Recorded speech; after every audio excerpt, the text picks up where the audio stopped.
councillors here to discuss the issue of transport within the Waikato region.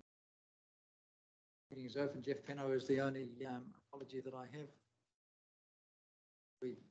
Ashton, have you heard anything from your neighbour? No? No? What neighbour? Over. Online. Oh, he is online. Oh, there he is. There he is, yes. So he is there. So everybody else is there. Been here for quite a while, Hugh. I was one of the first one here. It's a bit disappointing.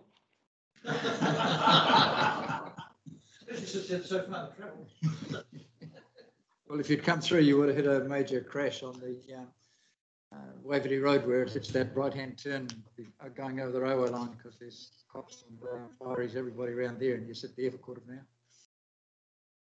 So nice that you're sitting online. We move on to the no disclosures of interest, so the confirmation of the minutes. You want to move in a second, but Jeff Penno can be allowed to have Graham Webber, Kevin Taylor seconds. All in favour say aye. The confirmation of the minutes of the 21st of February. Who remembers? Moved, Councillor Strange. Seconded by Tony Fox. All in favour say aye. Carried. Done. NZTA. NZTA, good morning, NZTA. I see your photograph everywhere in a bright orange jacket, taking photographs and promotion and publicity of all the things that you are doing. So tell us, what are you up to? Oh, ngā mihi. Yes, I have been out and about getting photos and things actually on the Waikato Expressway. 17 bridges on the Waikato Expressway, and we've blessed them all. So, Mr. Chair, I have got a presentation if Dave wants to throw it up on the screen. Dave, you'll have to drive. I'll follow you. Well, yes. So next slide. Eugene Patterson emailed me and said he may be late. Goes on. So, Mr. Chair, you've all got the report. I'm going to assume that everybody's read the report, and I'll go through this presentation. There's quite a few slides, but not all of them need a lot of time. First, and probably most important in terms of long-term for us, a little bit of information here about our new regulatory funding model. You will all, or your organisations will have been consulted on this, but in essence, this arises from the 2018 reviews of the regulatory failure that occurred in Waka, Kotahi. So you'll recall back then there were some issues with warrant of fitness testing stations operating outside of the parameters they should have been. And the review of why that was identified quite significant failure in the regulatory functions of Waka, Kotahi. We were granted some interim funding, if you like, from government to get things back on track. And as part of that process, the way that the regulatory model is funded was looked at, and quite a lot of changes have been identified there. There's a lot of funding that has gone wanting for the lack of good recovery systems, would be the simplest way to put it. So the fees and funding review around the regulatory model has focused very much on where are the fees put, who's paying for what, is it fair, are we recovering what we should be recovering, etc. And so the changes that have been proposed are really around resolving those issues. Next slide, Dave.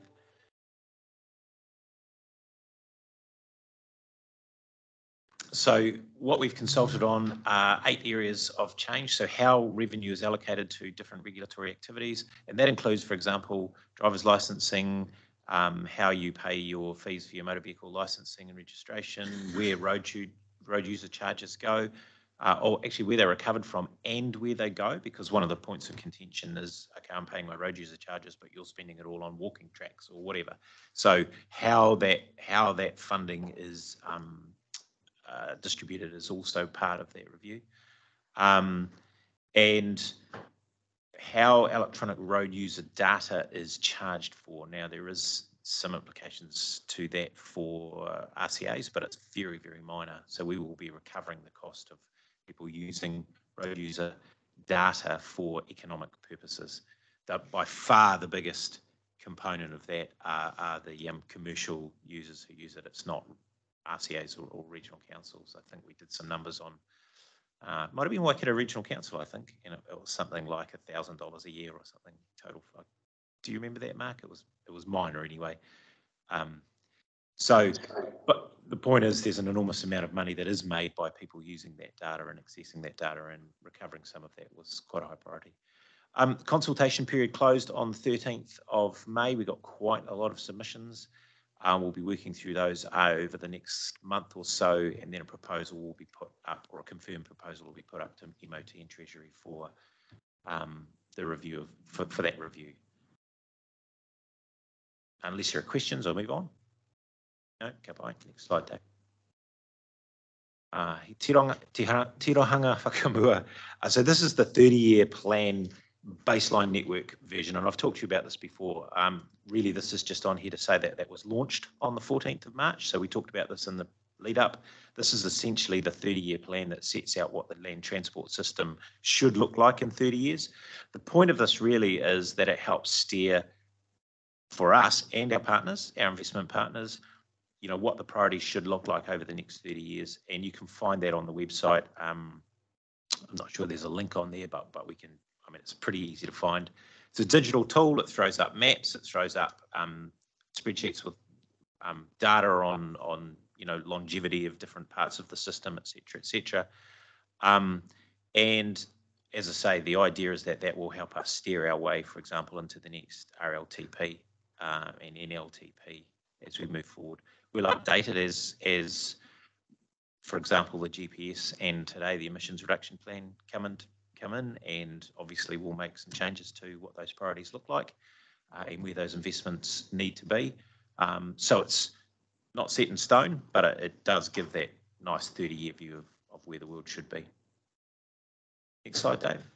The other really big piece of work is our business case refresh, and this has been a pain point for a lot of our partners, particularly over the past few years. One, the cost of running the business case process. So you can literally put aside $1 million to do a business case on a very large project. I mean, I'm talking about Waikato Expressway size projects, but also the time and the number of steps. And it has been, I suppose, a reasonably impenetrable process unless you're an expert. So we've undertaken a refresh. I actually got, for my sins, put on the steering committee for that refresh process. It's been a very interesting exercise. It's out for consultation very, very soon, I think next week. And that will come to all of you as partners to say, hey, here's some changes we think we might make to the way the business case process works. It's still going to be based on a 5-stage business case, which is the Local Government New Zealand standard.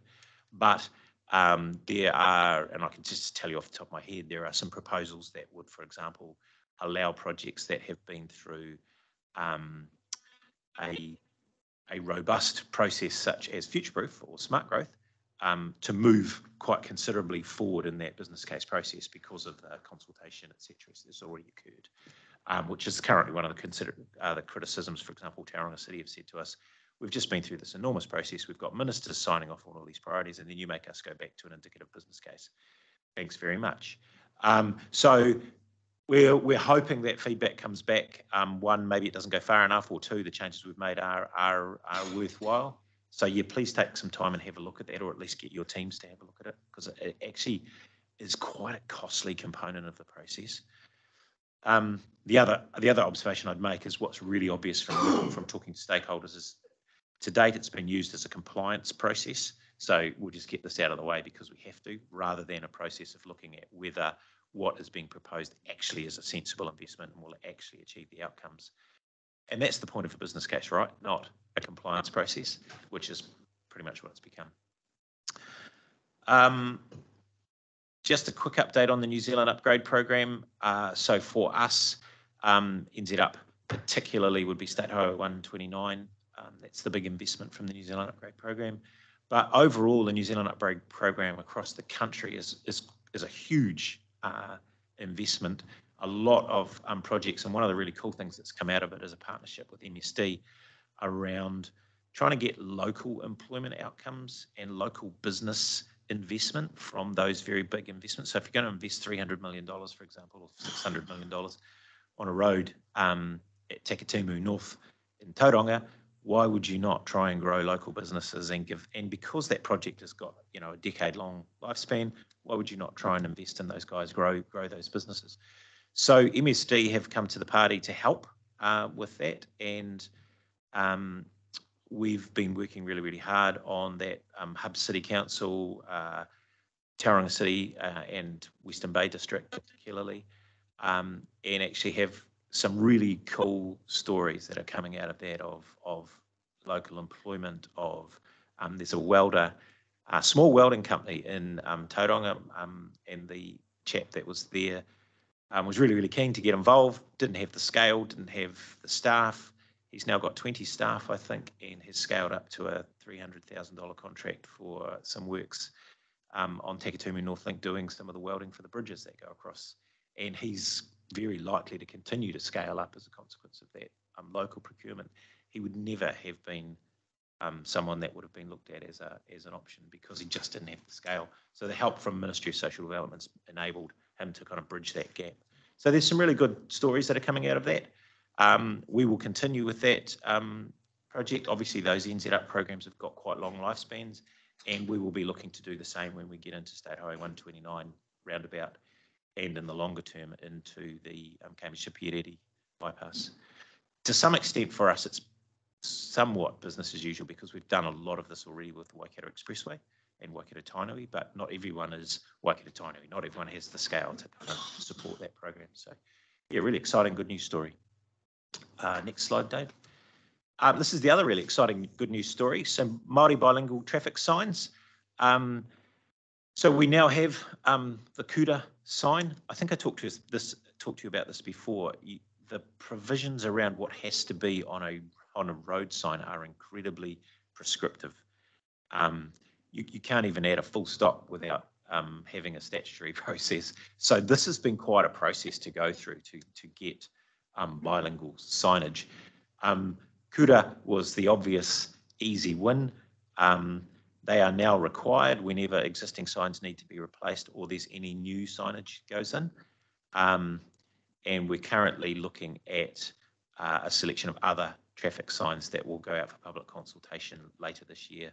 And those will, same thing, they will be required to be bilingual when they are replaced or when there's any new projects. So as we put in new bridges, new bypasses, or replace the old signs, you will start to see those te reo signs popping up. Okay. Next slide. Land transport rule, setting of speed limits. So again, one of the things we've talked about, but this comes into force on Wednesday. So this is the somewhat complex new land transport rule that actually makes the process a lot more simple, a lot easier to change speed limits, a lot quicker to change speed limits. It brings some of the expectation back to road controlling authorities, gives you a little bit more, I would say, a little bit more mandate. What it does do, really importantly, is it immediately changes the requirement for school speed limits to be changed by 2027, December 2027.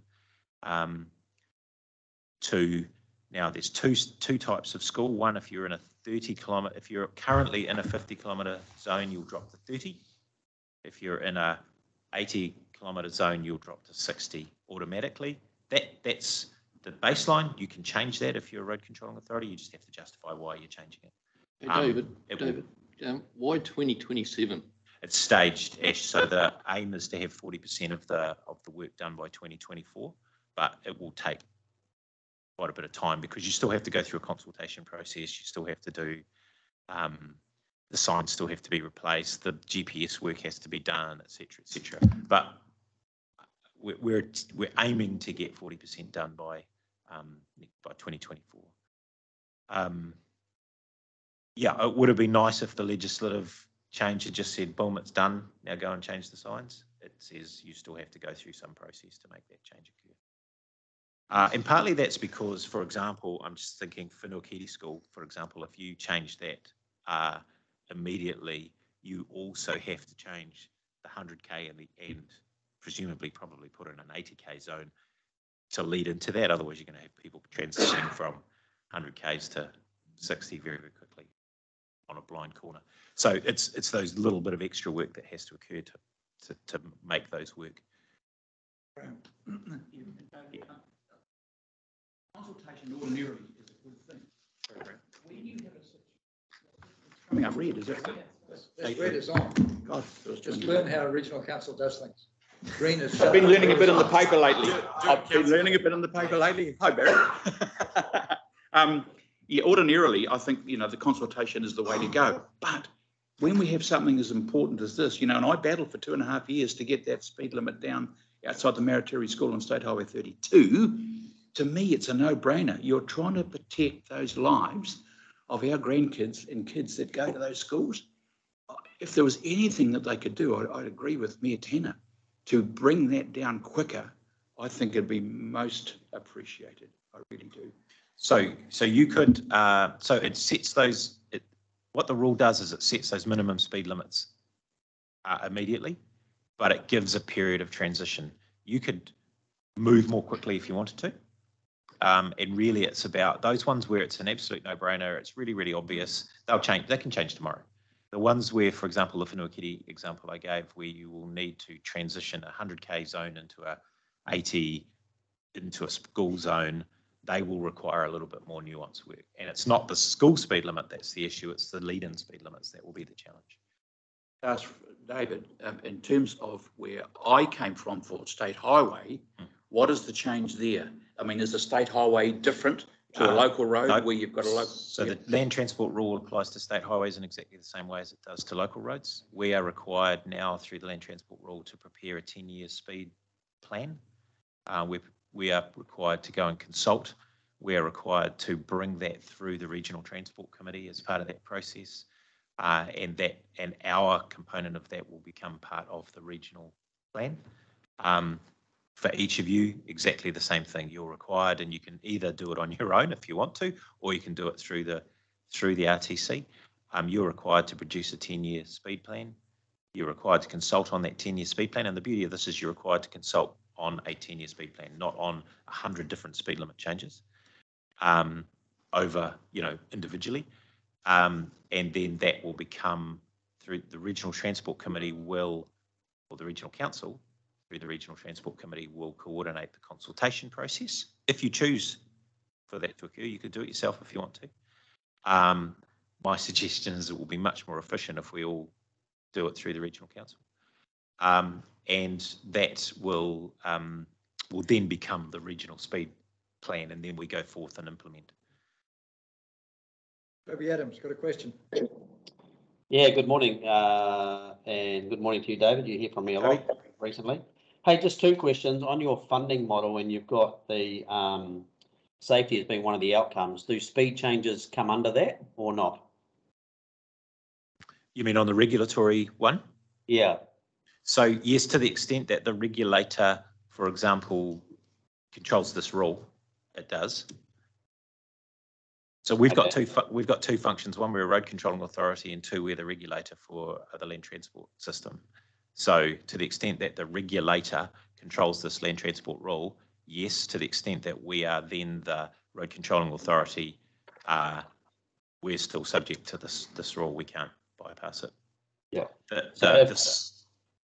decision maker on the final plan that we produce is the Director of Land Transport, and he sits outside of our organisation, I say in inverted commas. His function is external to our organisation. Cool. So, and just on the schooling one, so would it be quicker for us in Hauraki to build a school on that section of highway coming into Waihi to get that speed reduction? No, so as of Wednesday, the speed limit at that school is, what will that one be? It'll be 40. Yeah, no, I just mean on the one coming in where we've been. Yes, I know the one you're talking about. It'd be quicker for us to build a school there than.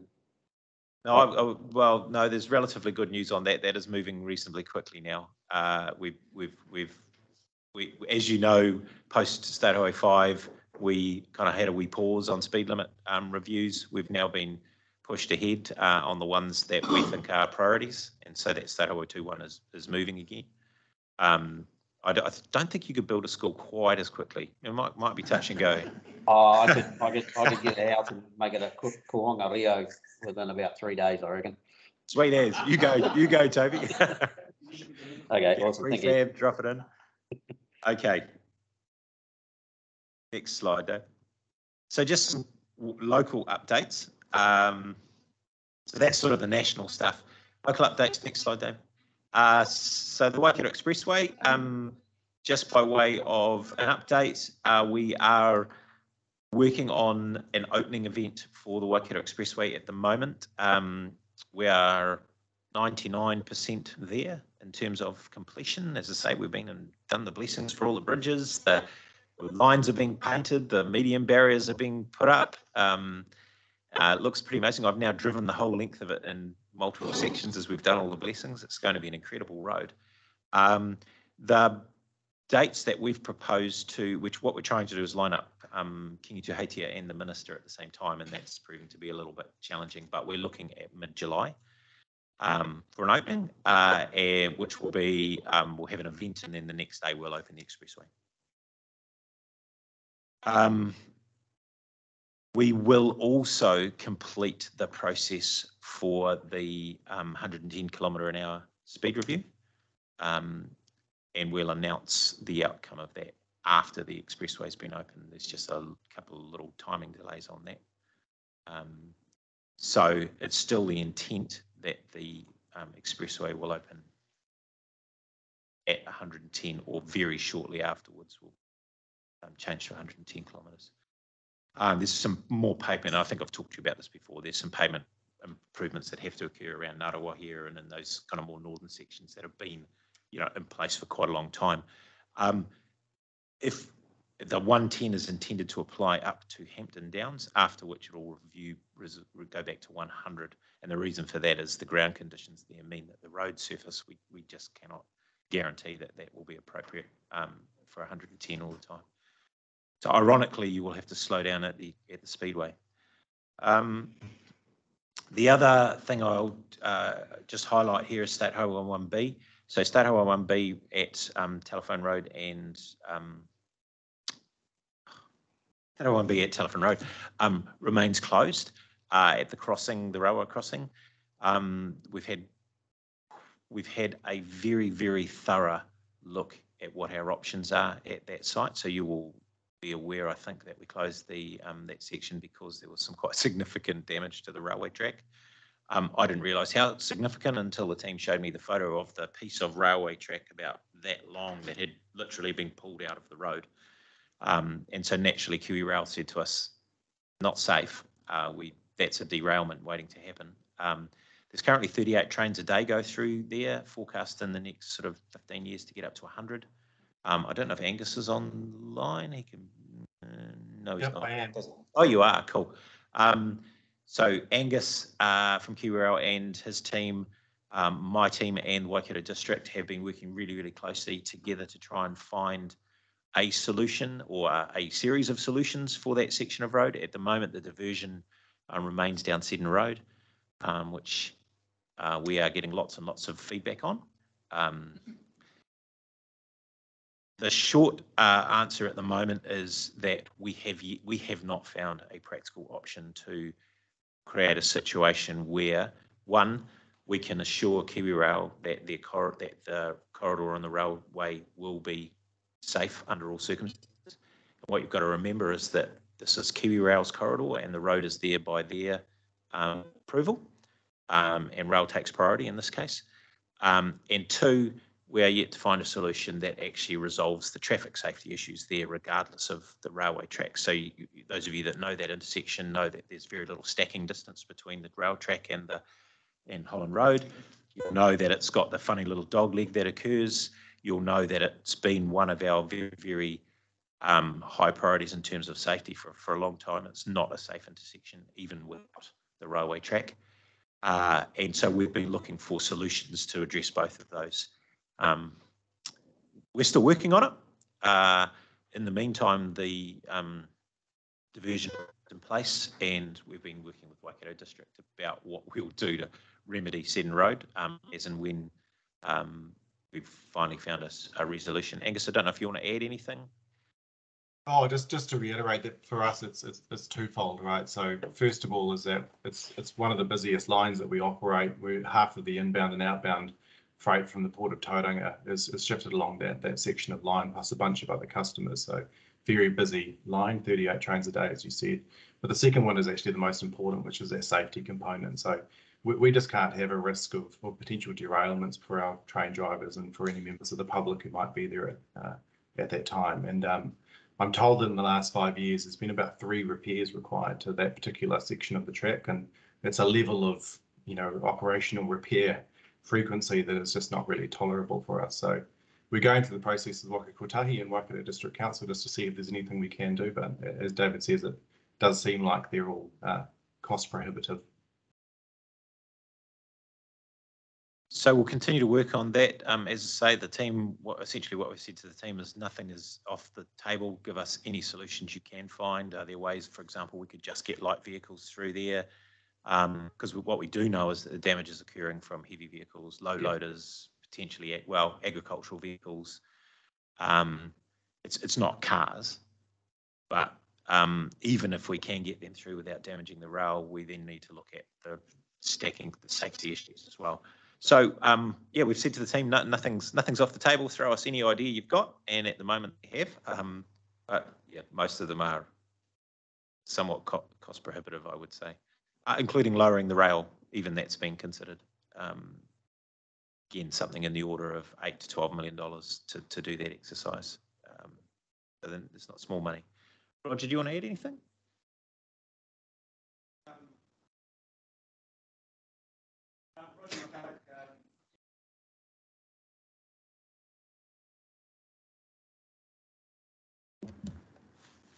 Thank you.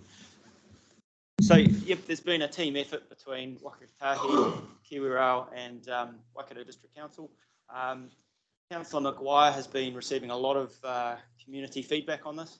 It is a hot topic for our communities, as some of you may well know. Ultimately, before the revocation of that section of road, we are keen for Waka Kotahi to come up with a long-term sustainable option there. And ultimately, it's all about safety. We're considering everything from light vehicles only, so diverting heavy vehicles, which tend to be the ones that seem to be damaging the track, but we also have agricultural vehicles that are doing the same. So the local farming community utilise that section of road, and that's proving to be a very difficult thing to balance. So yeah, it is a team effort, but the community are very interested in this, and we'll end up fronting the community, no doubt, in a meeting to explain what the issue is, what the options are that have been considered, are being considered, to get to a point where it's appropriate to move forward. Thank you for that, David. Cheers, Roger. Thank you. So yeah, suffice to say, this one's been a vexing issue, and it hasn't gone away yet. And yeah, I think we've all been getting a few love letters from the community, which is fair enough. We have been working really hard to communicate with the community about what is happening. And yeah, as Roger says, Rob Maguire's the local councillor. He also lives just down the road, so he's very good at keeping us informed about what's happening and keeping that community informed. When does 1B go over to Waikato District? It won't go over to Waikato District till this is, it was supposed to go over to Waikato District when the Waikato Expressway is complete. It won't go over to Waikato District until we've resolved this issue. So one way or another, if we end up in a situation where we are closing the road, for example, that's the worst case scenario, then we will look at what the options are for a proper diversion, or upgrading Seddon Road, or some other option, and I don't know what those are. The team are looking at those at the moment. If the option is, hey, we can keep it open for light vehicles, when that is complete, then it will go to Waikato District. Okay, next slide. Glenview Bus Hub. So I've talked about this a little bit previously. I just thought I'd just give you an update. So the Glenview Bus Hub is planned to be on State Highway 3, Ohapo, near the Glenview shopping centre. The purpose of upgrading this is really part of the Peacock development, but also in part to make the Comet, to enable the Comet to move more effectively, but also increase its service. It's the start and end point for the South Hamilton bus service. Once Peacocks is established, it'll be a stepping point. So quite an important site. We were expecting to start construction in April, but we've had a challenge in that right in the middle of the development is a well energy, what do you call those things, transformer. And you'd think that that would be something you just move, but you can't. You would think that that would be something someone would have on a shelf somewhere, but apparently not, unless you're in Australia. And so we now have to wait for the transformer, a new transformer to arrive from Australia, or alter the plan so that we can work around the transformer whilst the new one arrives. And apparently there's quite a big delay on the arrival. So we're now looking at starting in August with the works that don't require us to move the transformer. And then when the new transformer arrives, apparently early next year, you will complete the bit where the transformer is located. So best laid plans. But the good news is the Glenview Bus Hub is going to be started this year, and whilst there will be some delay by about 5 months, it will be completed, and it will be quite a cool little bus hub for enabling the Comet and enabling better public transport through that area. Next slide, Dave. Te Awa. So there's been a lot of things land in the last little while, and this was a really cool one. So Te Awa, this is the underpass on State Highway 21. This now enables the shared path to go all the way from Karapiro through to Ngarawahia. There is one section that still needs to be completed, but that's very much on track for the next couple of months, at which point there's a 64-kilometre long walking and cycling route between Karapiro and Ngarawahia offline, which is pretty exciting. The underpass was quite a significant piece of engineering. Somebody said to me the other day, I just put one through. When I said how much it cost, it was quite expensive, but they said, oh, I'd have put one for my cows and it didn't cost that much. But this, as you can appreciate, the big access ways, the walking and cycling, the lighting, the access onto the cycle path, was quite a significant undertaking, and really, really pleased to see it finished. The blessing was very well attended, given the fact that we were still in COVID orange, I think, or might have even been COVID red. And it's graced by some etchings and carvings that are represent the tupuna ancestors of Ngāti Hoa and Ngāti Korohi Kahukura. So it's quite a nice little story. On one side you've got Korohi Kahukura, and on the other side you've got Hawa. And as you walk through, there are some etchings through the middle as well. So good news story, and yeah, it'll be really exciting when that's finally open and we can jump in our box. What we are seeing already is people, shouldn't say this, but people jumping the fence on the incomplete section, riding through it anyway, and using it as a commuter route between Cambridge and Hamilton for work on their e-bikes. Probably not today, but it does demonstrate that now it is very realistic for you to commute on your e-bike from Hamilton to Cambridge for work, for pleasure, for whatever you want to. So, genuinely an alternative option, which is pretty exciting. Next slide, Dave. Cambridge to Puriri. So a lot of work going on here. We are obviously running into the winter now, so things will slow down, but you will have seen quite a lot of work on the speed and infrastructure program. We linked our maintenance and operations team and our speed and infrastructure program so that we weren't closing the road multiple times, which sounds simple, but not, because two different contractors.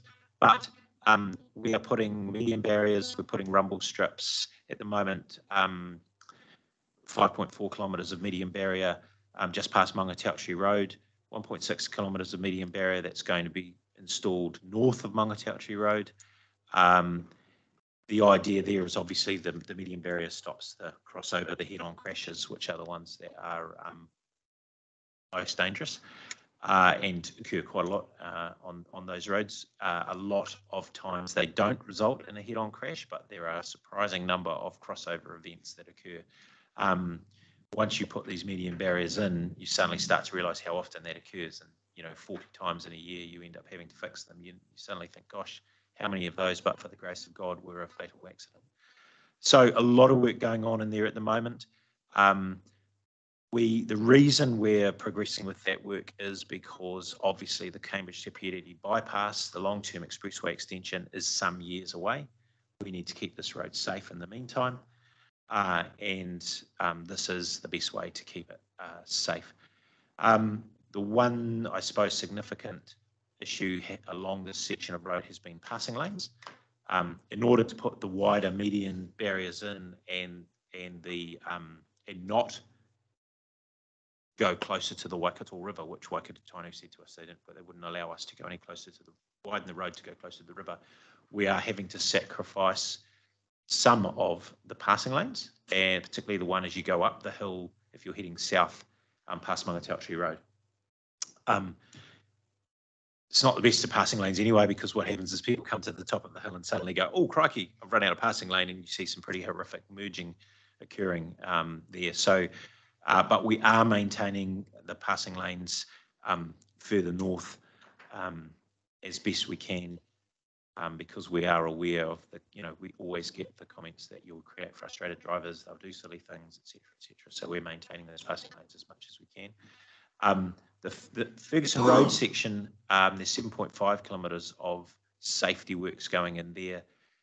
This is really complicated because there are a lot of on and off roads. There are a lot of driveways. So there's a fair bit of work to do there, but that is the third stage that will occur 2023, 24. And again, aimed principally at resolving the risk of head-on crashes. The other component to these safety works is Karapiro Road, and there is a process of design work going on at the moment for some options to improve that Karapiro Road intersection. We're really aware of the fact that what that does is two things. One, it creates, at the moment, quite significant delays. You see the trucks all lined up trying to turn right, and it also is a pretty significant safety risk. We've had commentary from several of the freight companies or trucking companies who've said, we it's only a matter of time here, can you do something? So we are, and so that again is an acknowledgement that the bypass is some way away. State Highway 129 roundabout, so we're just awaiting a date for the Environment Court hearing on that, so you'll all be aware there's been some challenges from one of the landowners particularly, and we're having to go through the Environment Court process before we can start work on the roundabout. And we're making progress on the designation for the long-term bypass. We're working really, really closely with local iwi and with the Waikato Regional Council on that, and it's progressing really, really well. Graham, what are you? Yeah, David, there's a lot of concern locally from the people looking at the peak summertime at Pairiri, the Hara Domain Pairiri Water Ski Club. Yes. Massive amounts of traffic, boats, all sorts of things coming out and turning south and doing away with that speed road. Whether that slow traffic coming out actually going to get enough time ahead of the other fast moving traffic. And we just wondered if there had been some thought given to maybe adjusting that. Can you see what I'm trying to say? I can, and I don't know the answer to your question, so let me come back to you, but it's a good point. Yeah. I turn the other way, obviously, when I come back, I know. I'm heading back, but I know what you mean. We have a lot of, I've been our farmers there for 30 years. We have a lot of traffic that comes from south at Pataru, Tokoroa, even Tauranga, Bay of Plenty, Matamata, into that lake, and they go back home that way. The truck and trailers, stock trucks, milk tankers, it's a very, very slow grind to get out of there. Yeah, so you come up out of the steep. And you start from, bang. You did stop to go here. Look, let me ask the team if that's part of the consideration. genuinely don't know the answer to that question, but yeah, it's a fair question. Yeah. Just going back a few years, I did all the contouring and grassing down of all that area from Kentucky Road right down to Mangatautari, contracted for that. The situation was when you came on the old State Highway 1, there used to be a Caltex service station there, and called the Riverside Service Station. Yeah, gee. And at Pairiri, there was a Shell service station, Spencer's Shell service station. Sorry, bit of history there. So when you came from Cambridge and you stopped in the middle of the road, remember there was no passing lanes. We had a lot of the backside. Yeah. And that's why those passing lanes went in, to give you that bit extra width. So that might be just something to consider if you're happy to touch base. Yeah, I'll ask the team and I'll come back to you. Thanks very much. Okay, next slide. So Chairman Verco made the comment earlier about people in photographs. The handsome chap sitting next to me there, standing next to me, is actually Ash Tanner. Yes. So he's been getting a few photo ops as well. So this is Manawapo Bridge. This used to be this is the replacement for the old Mangawhiro Bridge. So Mangawhiro Bridge, just out of Matamata, there were 29 serious accidents in 10 years, 3 fatalities on that bridge, mostly because of the approach, and it was relatively narrow.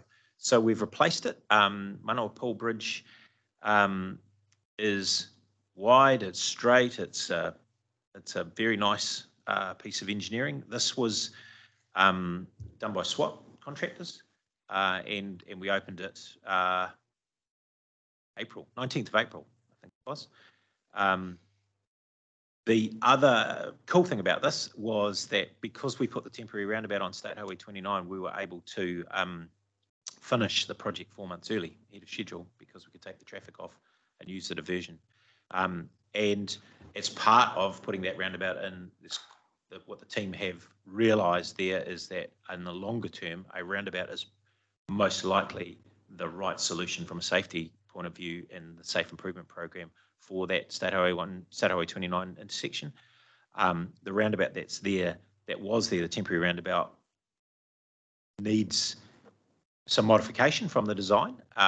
It still enabled a straight run through from Tauranga through to Pierere, which I witnessed myself with some of the trucks not really respecting the fact that there was a roundabout there and just ploughing straight on through, all the hit sticks and bits of plastic flying in all directions. But it was very successful. It has led the team to the understanding that a permanent roundabout is a logical solution for that location. They are looking at design work now already for that, and that will be something that they put in the Safe Improvement Program for future years, hopefully relatively soon future years. Yeah, so really disappointed to see that that's been taken out. We had that conversation on the bridge. Oh, going back to the bridge, fantastic, awesome, well done. Great using the local contractors too, and they got the job done on time, or before time, I think. Before time, 4 months ahead of time, which is and under budget. It's really impressive because we know there's there you go. Not bad. So we've got some spare money then for that roundabout. So the reason they're going over the top of those plastic things is because they fold down, let's face it. So why can't we get a bloody old tractor tyre, fill it up with concrete with a pot plant in the middle, in the centre of it, and the job's done. Like, honestly, I'm telling you now, in this committee here, there's a service station there and it's called Chucky's Corner Garage. Now, these guys respond to the horrific accidents that have been there. And it's also an entrance point to leading up to the Hobbiton, which we know is going to get busier within a matter of, well, they already are. And of course, the border's open now in July. So the sad part about it is that the good part about it, when that temporary roundabout went in, and by the way, that was done overnight. It was in, right? One night, the temporary roundabout's in. There was a couple of little minor scrapes and bruises as people get used to it, but nothing major because obviously the speed's slow. The problem we have there is to the left of that picture there is a stop sign. and I think it was you that was with me, or it was one of the other colleagues that was with me one time. Within 10 minutes standing there, 12 vehicles, including truck and trailers fully loaded with logs, didn't stop at it. They just pull out. And you got vehicles going through there at 100k, and this is why there's these bad smashes there. Talking to a fire brigade guy the other day, and he's just dreading it again. Since that has come out last week or the week before, Chooki's Corner are already saying the screeching tyres and the tooting horns have started. There'll be another massive smash there. So when there is, it'll be going to the newspapers, because we know now that it's bloody dangerous and something needs to be there. When you look at the Facebook posts, the locals that use it, and there's some that say they use it 6 to 8 times a day, and they say it's brilliant and it's working fine. Yep, they're knocking those things down. Understand it, because of course they're going to. But you put something solid in the middle and they won't be hitting it in their cars and trucks. I'm telling you now. The only reason they run over them is because they can. You put something solid there and they can't. So it's really disappointing to see that we've taken that out, knowing that it's bloody dangerous there. It's notoriously dangerous. Ask the police, ask the fire brigade. The other thing, and I've had this conversation with you, David, if you're not going to do the roundabout, chuck a 70, permanent 70 up there for that 150 metres or 200 metres, put a speed camera with it, and also one on the stop sign there. I'll even go and take a loan out from the bank and fund them if I keep the proceeds from it, because it'll be another Waikino Gorge, 2.5 million in 6 months, honestly. So no, really disappointed that that's come out, because probably in a month's time we're going to start seeing some real bad accidents here when the tourists start flooding back in, and then the finger will be pointed at Hobbiton. Nothing to do with Hobbiton, it's to do with that dangerous intersection.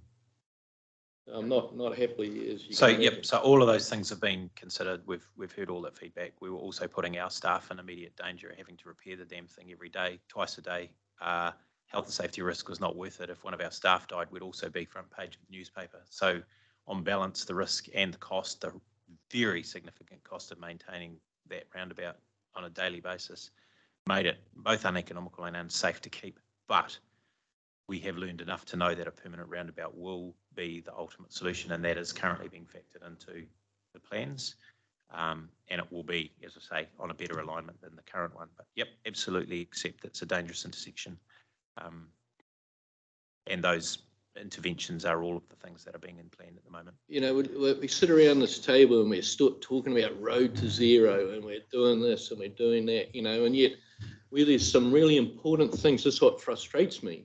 Simple things like the speed limits around the primary school. Like, how hard is it? Like, really, you know, and then something like that that's proven to be safer and there's no issues there. There are, yep. We've got a garage that responds every time they hear. This is how bad it is. They've got a system in place where one of the staff members runs straight to the phone when they hear the bang, rings the fire brigade and the ambulance, and the other person in there, and we're talking mechanics and that, run to help at the scene. That's how bad that is. And yet, it's too hard. Does my head in. Yeah. So I don't, not having a crack at you here. Oh, look, but I'll just lend my voice in support of Ash in respect of that. 2 roundabouts on State Highway 1 and 5, one in Bill's patch at Tiro, one at Waka. Both were T intersections previously. Both were notorious for crashes. Both now have significant roundabouts, and the crash rate, let alone the injury and fatality rate, has dropped to a nice round number, representing by the circle on the ground. It's 0, it's nothing. But my only comment would be, not an engineer, but my background having attended a lot of these, you've got to make it big enough so that people can't have a look and give it a go. Got to force them to go around. If they look at it and think they can have a crack, they will, as Ash has already said. Yeah, so absolutely. I'll just take that back to your team and tell them the design might look good on paper, but on the road, if it's not sufficiently big that they're forced to go around, they won't. Absolutely, and that is the conclusion from this one, is it does need to be bigger, the alignment needs to be different. But yeah, no debate that you get those safety improvements from a well-placed roundabout in the right location, absolutely. Okay. Can I make a comment? Can I just say it as I put my truckie hat on, it's one of the most sensible bloody roundabouts I've ever seen. It's very easy to negotiate around. It makes it a hell of a lot safer. It's not like one of those ones that the engineers designed that I've rolled a truck and trailer on. Well, I haven't done it, but one of my drivers did. You know, they normally design them and put them off camera, and they're dangerous bloody things to negotiate, you know. But that thing is just so simple, so sensible, like shit, you know. How hard can it just shows how easy it is to make a roundabout. And yeah, a few old tyres, you know, it'll damage a few trailer bloody rims, that'll slow the truckies down. Well, their bosses won't be happy, but you know, I mean, yeah, it's sensible as it. I mean, just why are we spending millions when we can just paint a bit of yellow paint and, you know, yeah, get some, it just seems sensible. So I'll start making them after October. okay. I've got some old tractor tyres you can have too. Okay. So why was the decision taken to remove it? And we've got the temporary roundabout coming out of Morrinsville that'll be temporary for the next 20 years, but it works. So why was the decision taken to and we had that one in? Yep. So the one in Morrinsville works because the one in Morrinsville is a 50-kilometre zone. It's very slow. It is a minor intersection by all comparison to this one. This is not in a slow zone, and it is not a minor intersection. It is not a minor intersection. The engineering required to make it work. The staff that are on this site were having to repair it twice daily. We were having to put traffic management in place twice daily to repair this. That is not an acceptable risk for any business in the long term. Don't care what business you're in, putting your staff at that risk in the long term. It's also not a sustainable cost. We simply cannot afford to maintain that roundabout in its current form. Absolutely no debate that a roundabout will work at that location, built properly, not built overnight, not built for a temporary 4-month period of time. No question. No one's arguing that at all. It was never designed to be permanent. No, to be fair, neither was the Morrinsville one. And plans are afoot to make the Morrinsville one permanent, please God. But they're totally different. They're two totally different environments, and yeah, they're just not comparable. The great learning from this, I think, we take away is that the roundabout is the right solution for this intersection, which I think there was some significant debate amongst our safety engineers prior to that about what the right intervention was here. And I think it's a happy outcome that a temporary roundabout built for a completely different purpose has ended up being, actually, guess what, this will really, really work. Struggle to defend it if there's a major fatality at that. Oh, look, no doubt. We would also struggle to defend any number of other places where there are more deaths, more serious injuries, if we don't do the interventions we've planned there, and there's only so much money to go around. So, yeah, we can be criticised all we like, but the next death that occurs further down the road, and I say, sorry, we diverted the money to maintain a temporary roundabout here, which is actually, you know, number 10 relative to the one that we diverted the money from, because there was lots of noise. Well, I'm not buying that, I'm sorry. There are other higher priorities than this in our region, let alone nationally. And so that's where the money's going. Toby. Yeah, I mean, just your last comment about the making them permanent and that your fingers crossed for Morrinsville. I hope you've got your same fingers crossed for Pydor.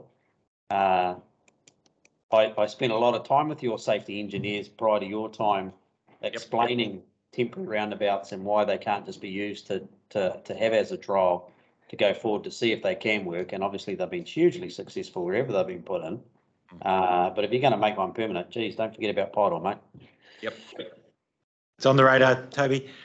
So the issue there is funding for both set aside. The funding's not enough, and partly that's because in Morrinsville we actually need to purchase some land, and so we've been working through some options there about how we either alter the design, which is not ideal, or secure some more funding to make those permanent. Or just make the temporary ones look a little bit more permanent and just keep calling them temporary. I mean, it doesn't need a huge expense, much more than what's there. They work, they just need some aesthetically prettiness to them. Kapai. Okay, next slide, Dave. So bridges, another one that's controversial. So just a quick update on the major bridge projects going on at the moment, and we do have a lot of these bridge projects where we've got ageing infrastructure or one-lane bridges that are not ideal. So Kotahi, this is a continuing piece of work. This bridge was, I won't say falling down, but very, very significantly in need of an upgrade. A museum piece. Thanks, Phil. The bridge work's expected to be finished near the end of 2022, so near the end of this year, with the highway approaches done by the end of March 2023. So the bridge will be in place, then we'll do the approaches, and open in kind of April 2023. We've had quite a few issues here with non-compliance around heavy vehicle use of that bridge and not using the detour, etc. But I think we're now in a place where we've got past that, and the team's progressing really, really well. Mungatama Bridge. So the Mungatama Bridge on State Highway 39, that needs to have the superstructure replaced. So work is underway at the moment. We're expecting that the bridge deck will need to be replaced, the supporting beams will need to be replaced, and what in the process will make the deck wider. The bridge has been closed to heavy traffic for quite a while. Part of the challenge is that most of the superstructure has been prefabricated in Auckland, and of course we've had sorts of delays as a consequence of COVID and various other things, but there will be a full closure in mid-late June so that we can bring the new deck in and install it in a couple of pieces. That'll be really well advertised before it occurs, but really good progress being made. It's all off-site, unfortunately, so no one can see the progress that's occurring, but it is getting there. Hikawai, so Hikawai Bridge deck. The Hikawai Bridge deck is timber, and one of the challenges with the timber deck is obviously it moves, and the condition of the pavement on top of it breaks down relatively quickly. So it is being replaced. We have got we had some delays again around getting that deck built. Again, it's one of those pre-constructed ones, but that will, in 2023 construction season, will be replaced. It's going to be an interesting process because, of course, it's the only bridge across that river, and we will have to do some work on how we stage the replacement. At the moment, there's a 50-kilometre speed limit in place, and the reason that 50-kilometre speed limit's in place is to maintain the current surfacing for as long as possible. The faster you go, the more the mess, so to speak. Waitakere Bridge. Sorry, Tony. My question is on a bridge like that. I would say, why replace it? There's an opportunity, like. The place is growing. You guys see the same stuff. I've taken Whittier. We think that is going to grow to 40,000 people, way sooner than we ever thought. Now, I just, for the life of me, I would say it is in a dreadful place. I suppose it calms the traffic. You're going to go around a corner to get to it, and there's another corner coming the other way. For the life of me, I just don't see why we invest in replacing something that isn't fit for purpose now, not as a structure and as a means of shifting traffic, with another one. Because we're having this discussion of 5 years' time or 10 years' time or 20 years' time, when there is 2 or 3 times the traffic volume, and we have just stuck in what was always there. I just don't, and Just come back to something that Ash mentioned before, like, you say something like Road to Zero, the money we spend on it, that's treating everyone the same. Half the people in the country are never going to have an accident. Why don't we just ease up on that and target the money where we needed it? Like, we know where these choke points are. We know where the accident points are. We know who the groups of people are that are unfortunately involved in accidents. And target the spend instead of what we are doing. But for the life of me, I just do not understand. And if there's talk about replacing Pepe with a 2-lane bridge, why put one in front of it? There's one. I just don't. It defies logic to me. Yeah. Look, and I understand the frustration. I really do. We just don't have the money, is the bottom line. If we had the money, we'd replace it. We don't have the money. We barely have enough money to maintain the network that we have. We don't have the money to build, which is not enough. Well, it subsidises things that have nothing to do with roads. I don't know what that is, but it's a devious way of hiding other. I'd rather subscribe, cycling and other things, tax, that actually pay down something that people are already paying. So those people are paying road tax and paying fuel tax. Why aren't you getting paid for their money? It's being deferred off all sorts of other things. We really need Tony to have a speaker on. We can't hear Tony. We can only hear. I'm sorry. Even though we don't want to hear him at times, but. Yeah, look, I understand the frustration, and I hear it a lot, and I get it. Part of the reason for the fees and funding review is to ensure that we are actually getting all of the fees that we are entitled to through the legislation for a start. So there's some issues there around what is being collected. Part of it is also to make sure that the right people are paying for the right things and the money is being distributed to the right places. So it is more transparent about where, for example, road user charges are going versus to get away from this criticism that you take my road user charges and you build a cycleway.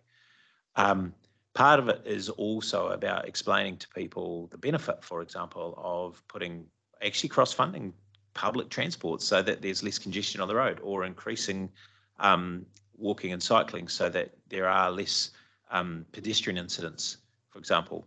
A very large number, unfortunately, of our deaths and serious injuries are nowadays pedestrians. And one of the big moves to reduce those deaths and serious injuries, which in turn reduces road.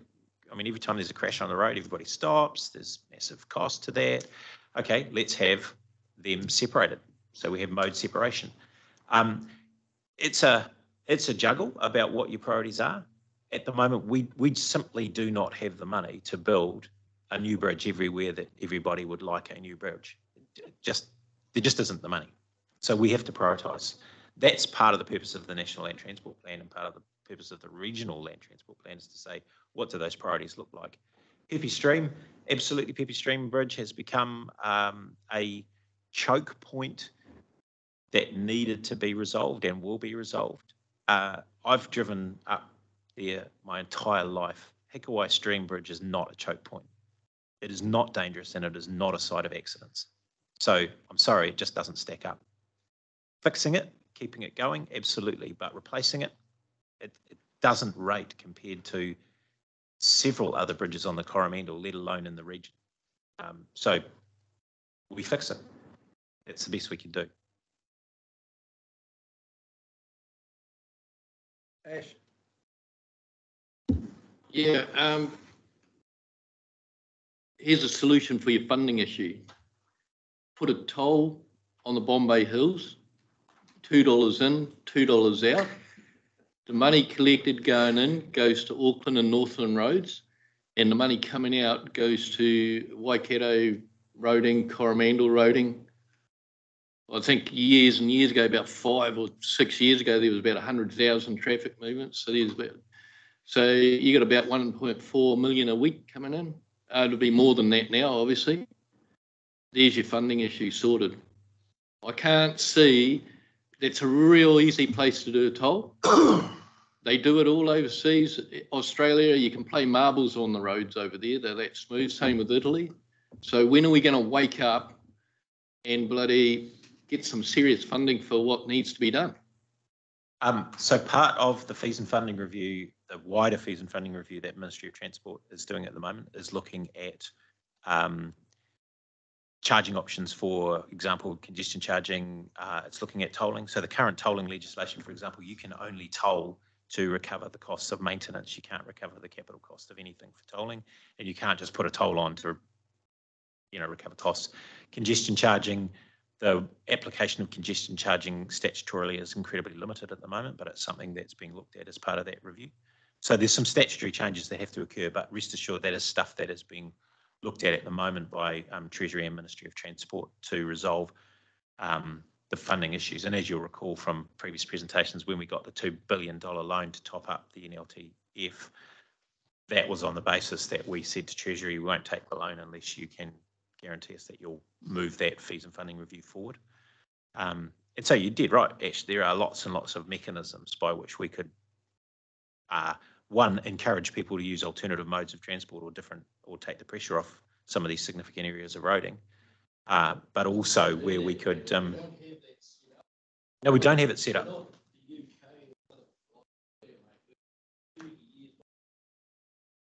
Yep. So we've got to make these changes in order to be able to catch up and to put those things in place. It's easy to say, it's not easy to do, unfortunately, but progress is being made in that space. Just the other two bridges, Waitakere on State Highway 25. So there's some deck repairs required there, and at risk of having the same argument again. That one is one where it is a complete deck replacement will be required in a couple of years. So there are some short-term repairs being done at the moment while the design work and funding sought for that complete deck replacement. And the Waiwara River Bridge, again, State Highway 25 on Coroglen, the strengthening work on that. So we identified that it wasn't strong enough, and so there's some strengthening work being done. It should be complete early September, October. And doesn't require any delays to traffic. It's been a relatively easy process, that one, although it's got a 10 km/h speed limit on it at the moment.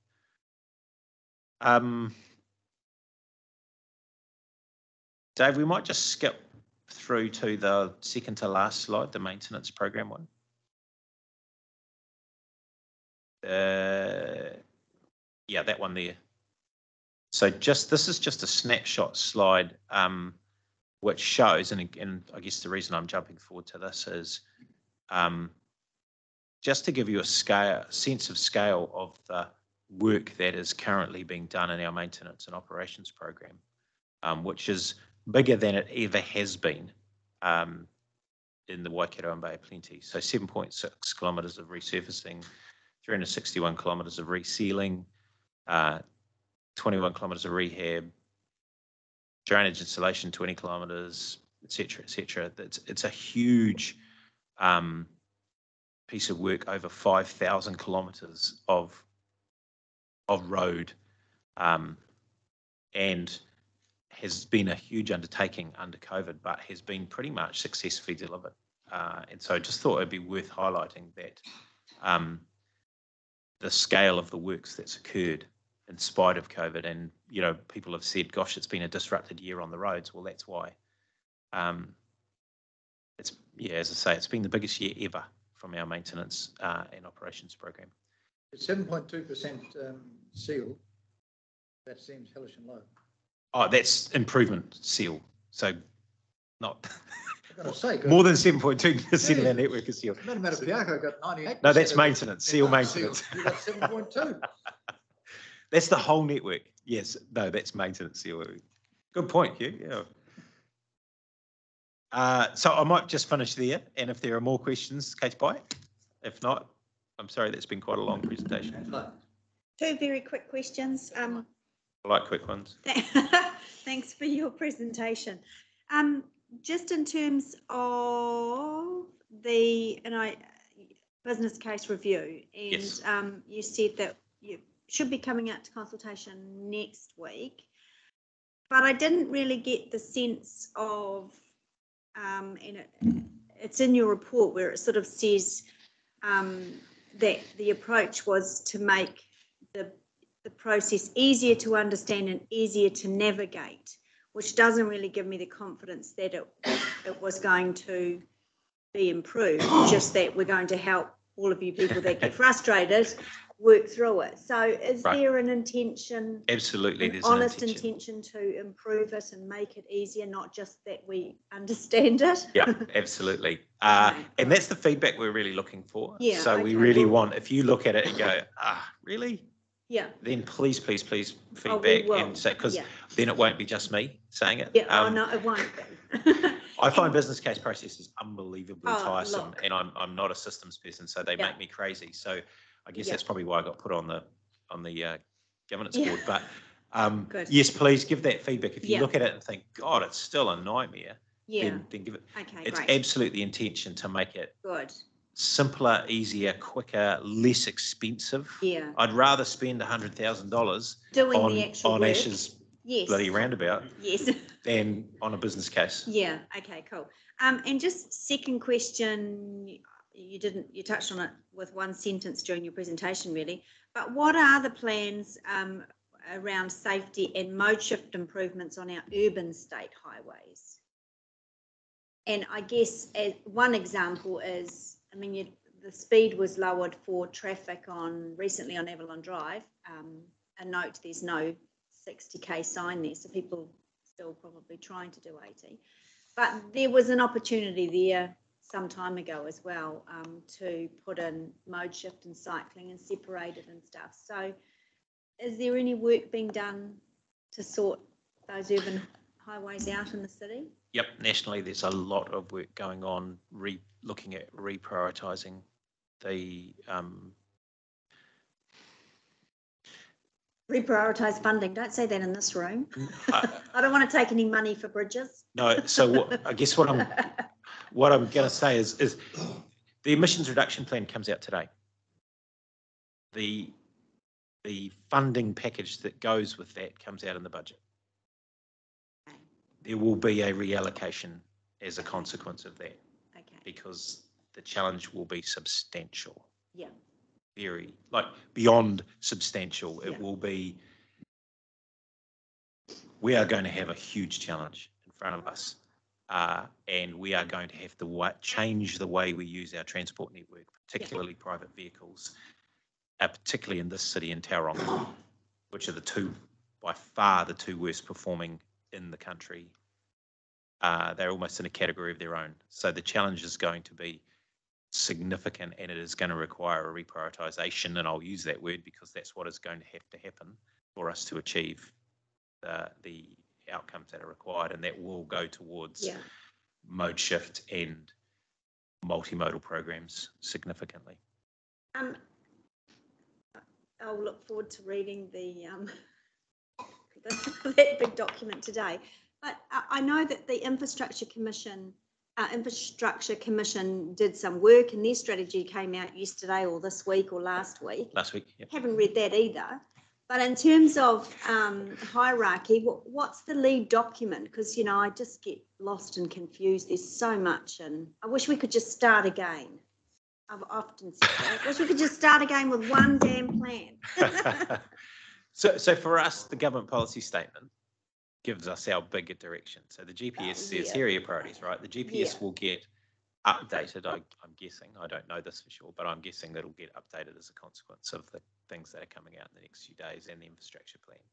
That'll give us a kind of redirection of, here's where you're going. Yeah. And then we effectively test every investment proposal based on that. So, Road to Zero, all of those programs have come from that effectively the GPS, and then Okay, cool. Thanks, Chair. Yes, Oh, Rodney. David, one of your first slides you had that you said commercial users were making money out of electronic ruck. How do you do that? Because our money just goes the other way without electronic ruck. So people use the data that we collect to do things like send you a reminder that you need to get your warrant done or whatever. There's a whole range of things that the data that we collect is used for from a business point of view. That's always been the case, but what we've not done very well is say it costs money to recover that data. It costs money to store that data. We actually want you to pay for it if you're using it for commercial purposes. If you're not, kei te pai. So if you're a business that's set up on the basis that you use the data around, who owns what kind of vehicles, how many of those are on the road, how old are they, when do they, it's whatever. Then we're simply saying there's a cost and you need to meet that cost and we'll recover that cost. It's not a profit-making process, so we won't be making a profit from it. But what it will mean is that we're not subsidising it anymore from other sources. And it's reasonably substantial. There's a lot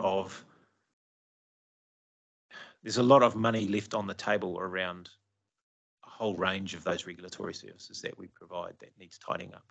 And the reason it really needs tidying up is at the moment, the people paying the cost of that are the people who want the roundabout or the bridge or the road surfacing because we don't have the money, but if we can recover some of that or stop subsidising it, I think more importantly, we'll be in a much better place.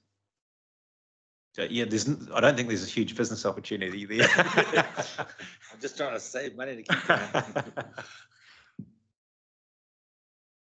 Okay, any other questions? Thank you, Mr. Chair. You got off fairly lightly, Dave? As always. We trust you'll turn temporary roundabouts into 30-year structures. We were talking about road user charges and what was there when we sent out the submission that this committee was putting into the government on road user charges. The feedback that I got really loud and quickly was that it didn't emphasise exactly that the road user charges should remain for roading activities and not be watered down by environmental initiatives outside of roading. So looked at it again, read it again and worked through with Mark, and we said we can make it stronger to reflect that view rather than the we had there in the past. So it got rewritten to state the priority is that road user charges remain road user charges and doesn't get watered down. So thank you for those that emailed me back and said what the hell is going on. That's what we sent it out. Thank you that NZTA's report be received. Kevin moves, Bill Matchin seconds. All in favour, please say aye. Motion is carried, and thank you for your report. Nigel, you're going to... I'll do my best here, but I'm fairly certain that the, sorry, Mr. Chair, and good morning, committee members. I'll do my best, but I'm fairly certain that everybody around the table is very familiar with what I'm going to mention. So the first report that I bring to you this morning is the road safety update. You'll note that we've dropped the interregional and international comparison stats that we brought you last time.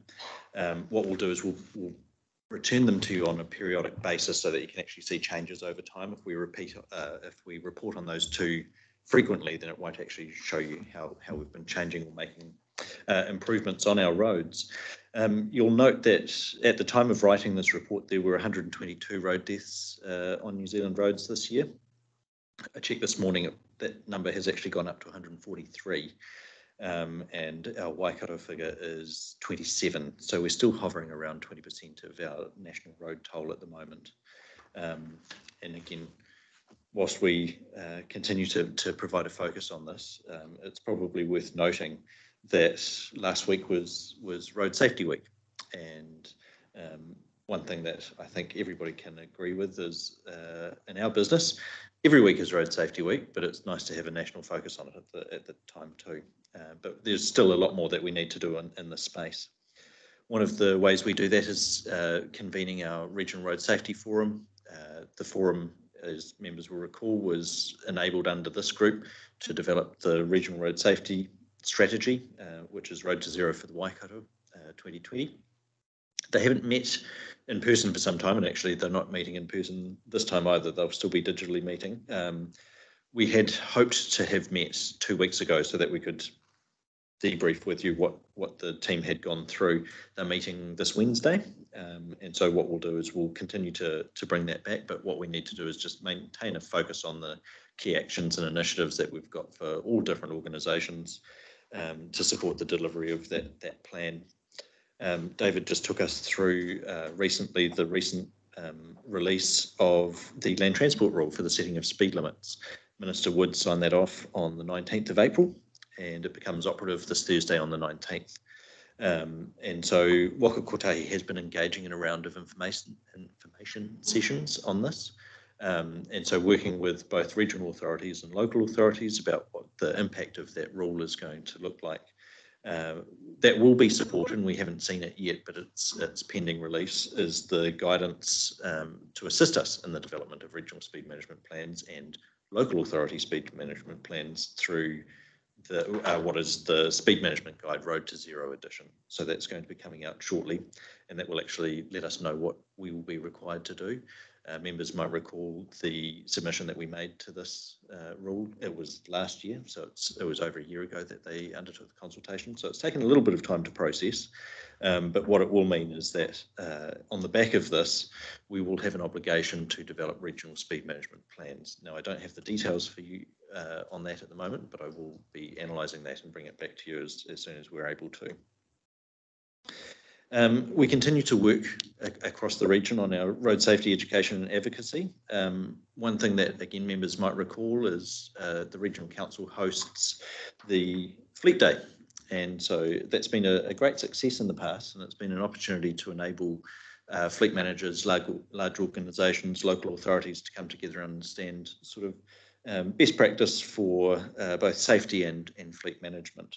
The last one was held a couple of years ago. COVID's obviously interrupted a bit of that, but the next Fleet Day is going to be held this 20th of July. So I would encourage everybody to attend. It's very informative, very useful exhibition, and it does highlight a lot of innovative technology and current fleet practice.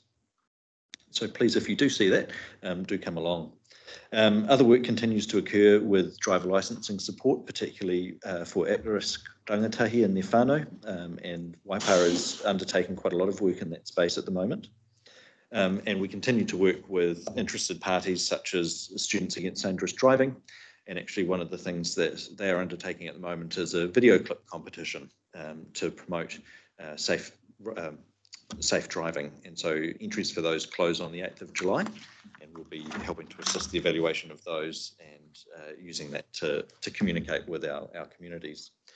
Members who drove in today will have noted some of the billboards on the side of state highways. They'll be going through the refresh shortly to coincide with the winter updates, so do look for those winter safety messages coming through. And as always, we continue to work with other partners, ACC on the Ride Forever program for motorcycle rider coaching, and we continue to looking for those opportunities. I mentioned before it was Road Safety Week last week, and we had a radio campaign and various other multimedia engagement sessions through that, just to promote safe driving for all. One of the other areas which we have had effectively in a bit of hiatus because of the impact of COVID has been the delivery of the Reuben program to young road users, and so we have continued to push our messages through the Kids Club online and with communication to members. However, we have had a recent recruitment of staff in this space, so we're looking forward to going back out to schools in the very near future. So we continue to be as active as we can be, and we'll continue to work with others. As I mentioned, we'll come back to the committee hopefully at that next meeting with a greater understanding about what we will be required to do for the development of regional speed management plans. But I'm happy through you, Mr. Chair, to take any questions that members might have. Questions of Nigel. Is he doing a good job or is he not doing a good job? Is it Nigel I'm talking about? Thank you, Mr. Chair. Tony. The question analysis on page whatever it was. Attachment 1 on page 33. Actually, no, the second one. I know there's some pretty rough fences around, but I think the S comes before the H.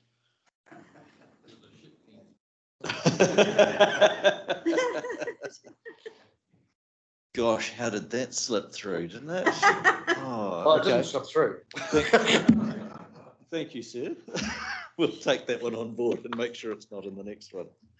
Angela. Thank you. Just on point 21, whether, Nigel, this is for you or for David to answer. I'm really interested in the billboards, and I've raised it several times, and I see that there has been a removal of some billboards from Waka, Kotahi, where the site did not meet current safety standards. Just interested in that, whether they were a cause of a crash or thought that they might be, or was it just the structure? Like, what was the reason for the removal? And also, just can we get an update on that national review? I know it's for state highways, but if there was, particularly for digital billboards, which are just like a plague in the city and getting worse, and I think they're just revolting, and they just don't make any sense on major intersections where driver distraction is what, second behind drugs and alcohol now for deaths on our roads, and you drive into an intersection and then you're just blasted with these horrible visual distracting things. So 2 questions there for anyone. Oh, yeah.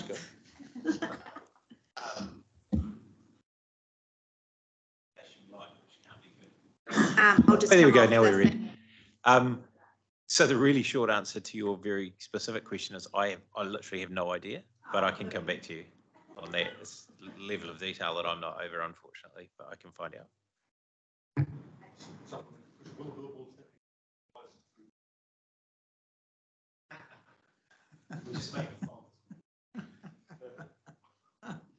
Only in Waitomo. Yeah. Bill. Yep, just another one on the crash analysis for reasons of accuracy. You've got an accident halfway down the State Highway 1 Litchfield, local district Taupo. I'm not too sure whether there is a Litchfield in the Taupo district, but there certainly is in the South Waikato. I realise that. I just don't want you getting the blame for all of this stuff. I think there's been a boundary shift that you've missed. I suspect that's actually probably police district, is it? Rather than... Possibly. Do you know that? We Rotorua Police. Because I think they reported against police district. Still Waikato. It's part of the Bay of Plenty Police District. The border is Piarere, the roundabout. Oh, there you go. Or not, sorry, the soon-to-be roundabout. Thank you, councillor. We'll make sure we update that one too, because it is reported on local district area as opposed to policing one, but it could have been a transcription error on that one. From whom? A visit from whom? Oh.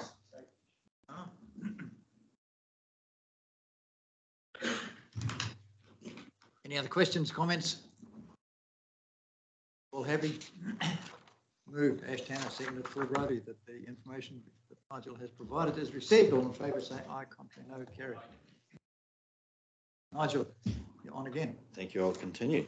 So the next report that I have for members today is just a report back on the work of the Transport Emissions Reduction Working Group.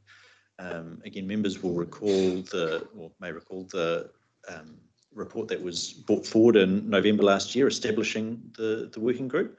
There was an initial meeting, and I think we've reported back on that towards the end of last year, but actually the committee has worked together twice since that time, most recently meeting on the 2nd of May. So the purpose of the working group is to, I guess, promote those initiatives towards reducing carbon emissions across the Waikato, and we have in our regional land transport plan the headline target of a 30% reduction by 2030, and so that's been a guiding principle for it.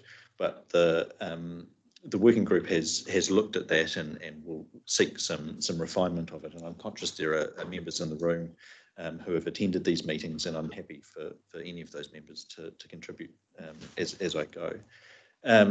So one of the key pieces of work that the working group would like to see is the establishment or the development of a regional transport emission reduction plan which we are terming RTERP, if you need another acronym for your toolbox.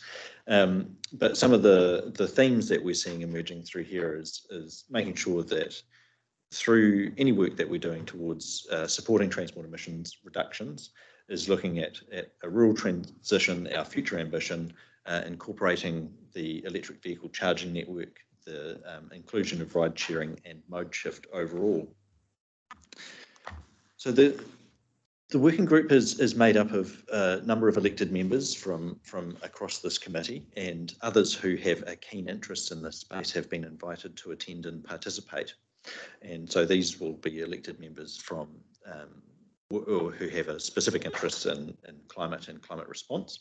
And we've had some very useful discussions through these meetings. So some of the key work streams that the working group are promoting include making sure that climate change is a very central issue that is considered in all reports. The first cab off the rank for this is highlighting that through the development of the Regional Public Transport Plan.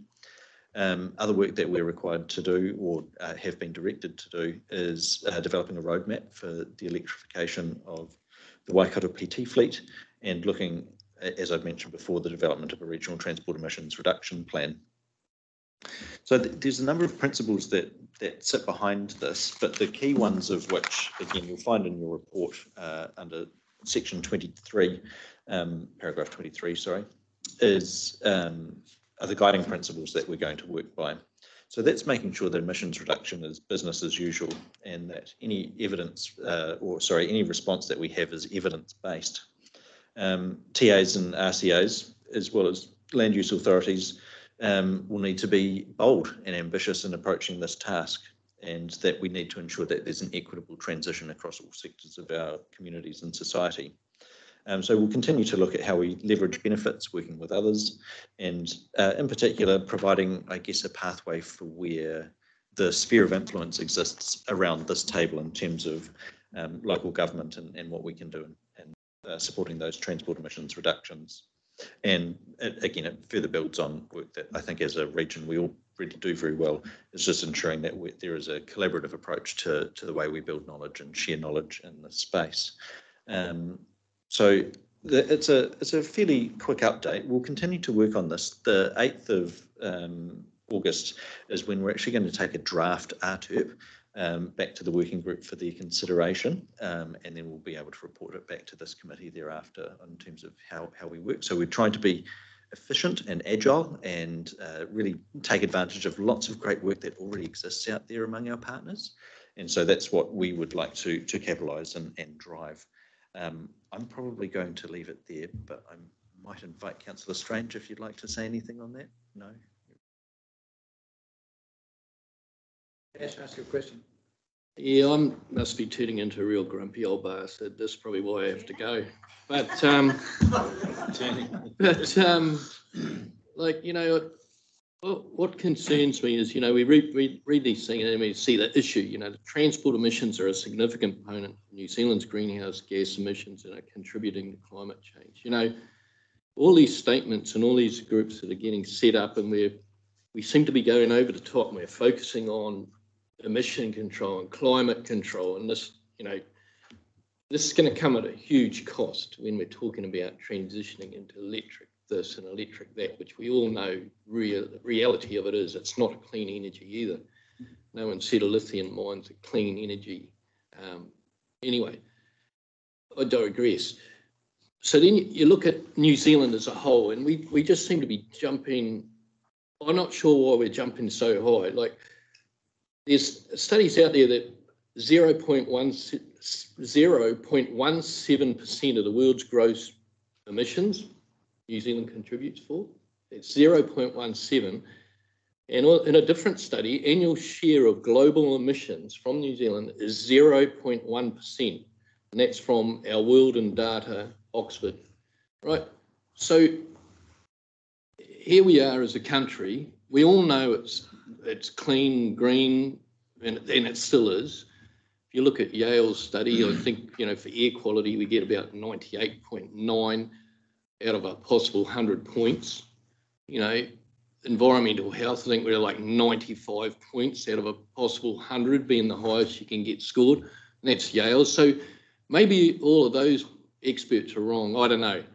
But, you know, I sit here and listen to this, and we're going to make this change, and we're going to make that change, and yet you'll get the offending countries, they don't give a damn about the emissions. Mate, they'll just crank up another factory, you know, and buy some credits, whatever. You know, we are probably the most expensive country in the world to live in now, and I can't help thinking that some of these knee-jerk reactions are we're going to be the zero emissions and we're going to be zero deaths on New Zealand roads, and I just feel we're jumping through hoops to achieve at what? What are we going to achieve? Ideology. Yeah, when we're 0.1% contributor, 0.1. That's not even 1%, not even close, you know. And I just.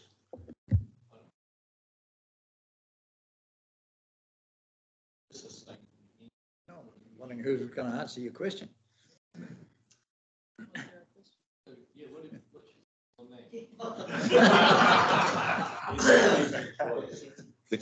I just call unfair question. It's not. I'll take the majority of it as a statement, and I do understand the sentiment there, Mayor Tanner. Nigel, will your work stop Ash Tanner and Hugh Verco driving their V8s? No, it's all about choice. It is all about choice, and one of the things that we're trying to do is ensure that people who drive, regardless of what they drive, do have a choice, and that's out there. Totally appreciate the perspective that you're coming from in terms of New Zealand's contribution on a global stage, and it is small, and we acknowledge that. We are still bound in terms of trying to meet our commitments globally, and I did hear it is ideological, and we have to start somewhere to make these steps forward. One of the things that David mentioned also, and we just covered over it quickly, was the release of the emissions reduction plan today. So that gives effectively an emissions budget for all sectors across New Zealand in terms of how we're going to reduce our contribution to greenhouse gases. What we have seen through preliminary work in that space is that transport is seen as one of the first industries to make that change before we go down the hard path of addressing work that comes out of agriculture and others like that. Everyone will be expected to make a change. Transport is seen as the one that can do that first, and to I guess, make a real difference in that space.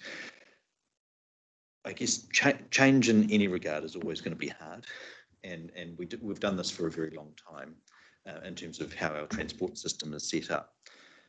What we're trying to do is just make sure that as a region, we are meeting our commitments to both, I guess, our national requirements that we have as a nation to do our best in this space.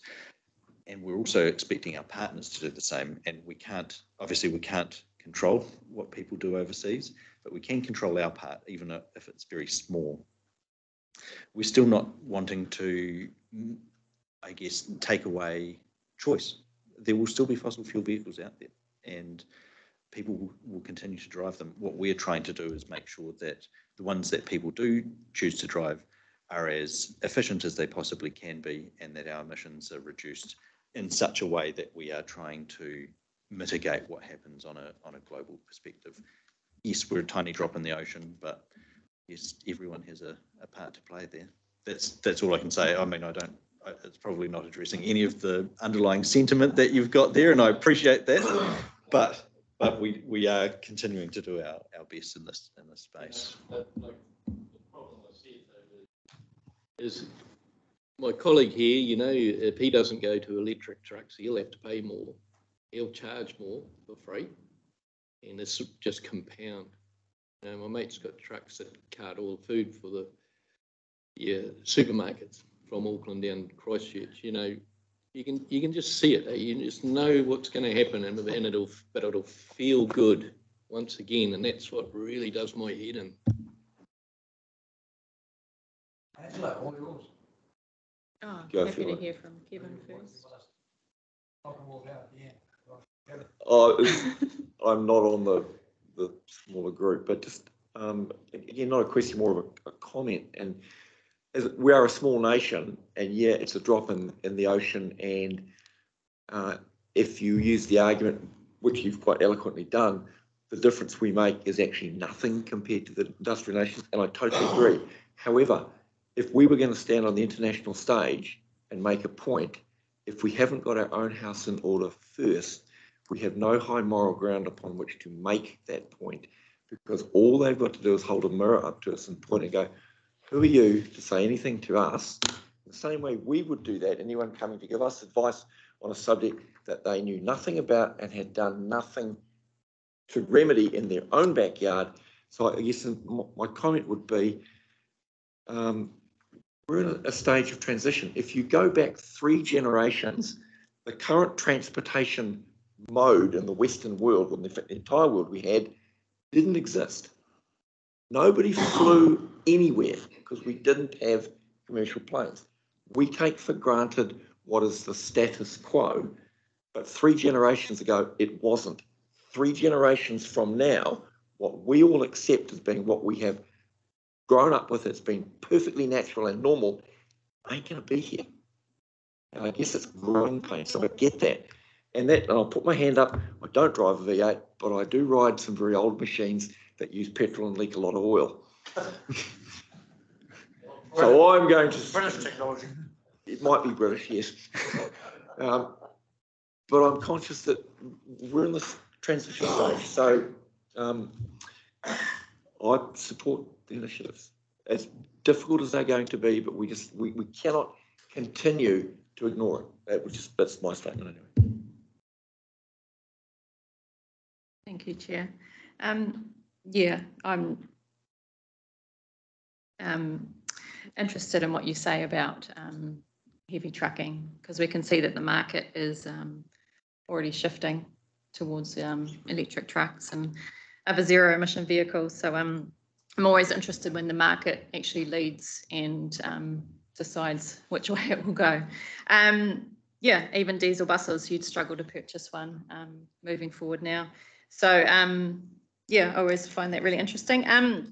Yeah, as Nigel said, you know, it's transport or agriculture. Maybe both. I know that those two are quite close to everyone in the room here in the Waikato. So for me, I see transport that it's something that every single person, wherever you live, can do something about. So yeah, city or urban. The other point on New Zealand being so small, if you add up all of the small countries and total up all the emissions, that makes up about 1/3 of global emissions. So for us to say we're too small not to do anything, yeah, I don't personally think that that's good enough. So yeah, I'm really proud of the work that we're doing in the group. And yeah, I mean, central government a few governments ago signed us up to the Paris Accord. So if we don't meet our targets, then we could buy carbon credits offshore, which to me is a waste of money. Why not invest that in New Zealand and in some quality infrastructure and see what we can do here?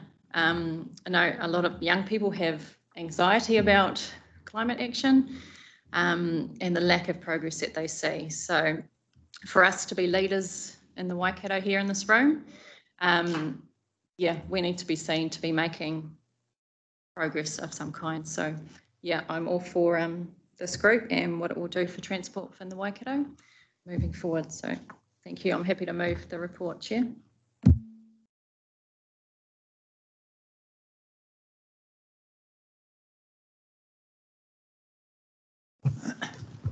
Can I make a comment?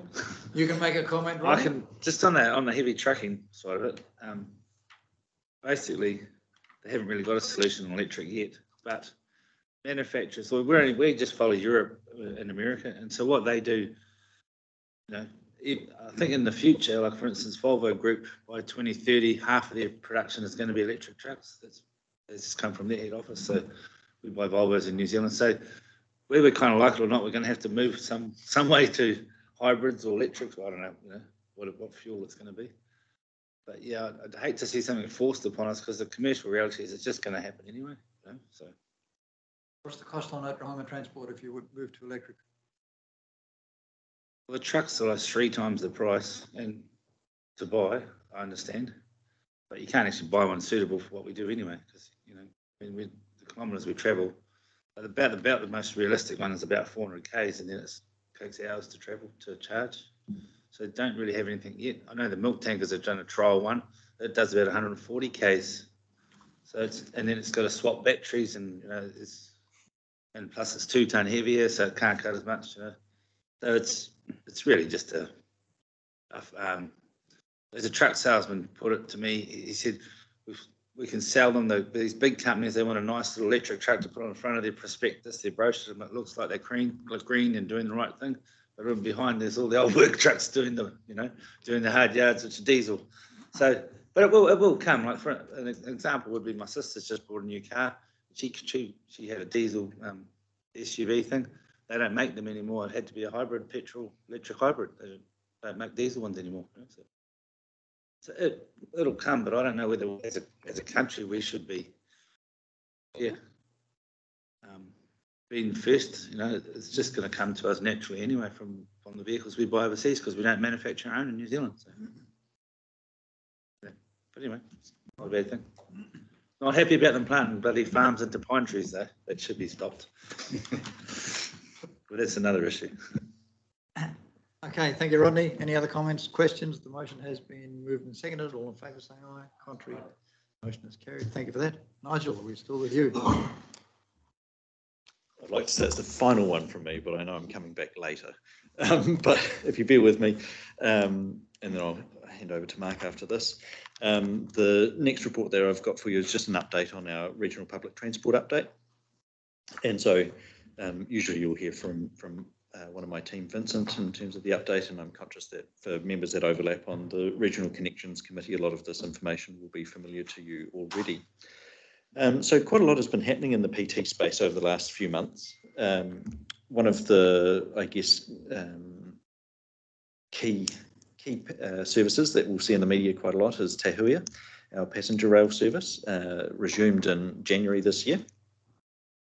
And actually patronage has performed incredibly well, particularly in April. So it showed a significant increase in both the weekday and weekend patronage. And so that was up 216% on weekdays and nearly 400% on Saturdays. So showing that service is proving to be particularly attractive at the moment.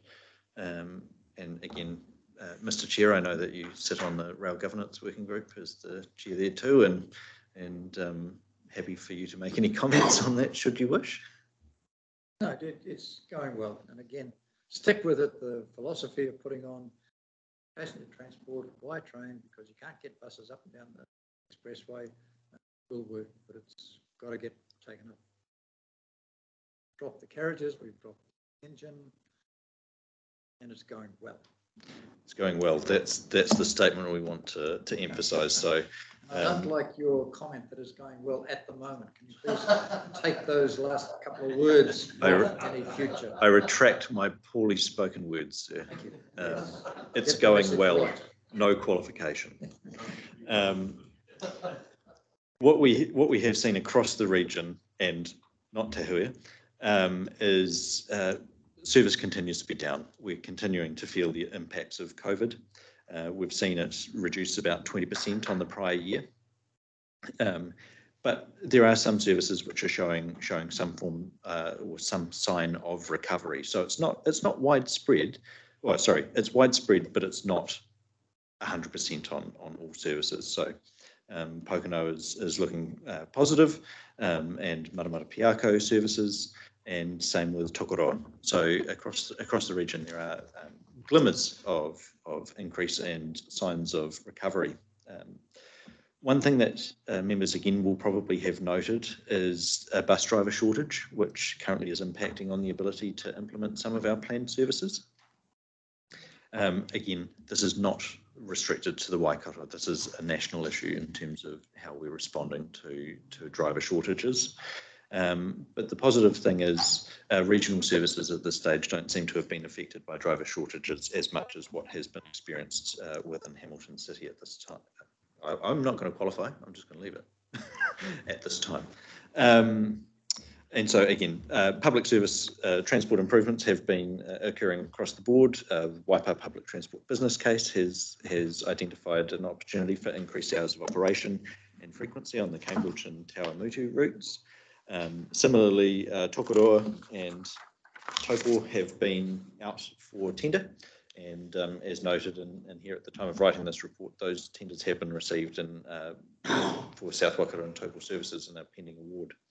And notably also the Thames-Coromandel service has been granted an extension through until June 2024, which again has on the back of showed very good community support for this service. We'd mentioned a little bit earlier the Regional Public Transport Plan development, so that's underway. The Regional Connections Committee is the overseeing committee of this work, and so it's a targeted review. So we're just looking at a particular focus on a few key areas. I won't read them out; they're under paragraph 13 in your report. But what we've done so far is had some really useful targeted workshop engagement sessions with the committee, and that's given some very, I guess, good guidance for the structure and direction of the revised plan that's currently being drafted at the moment, and will be coming back to the Regional Connections Committee in June. The ultimate pathway forward for the plan is to have that out for public consultation within July, and to conduct our hearings and deliberations in August with final adoption in September.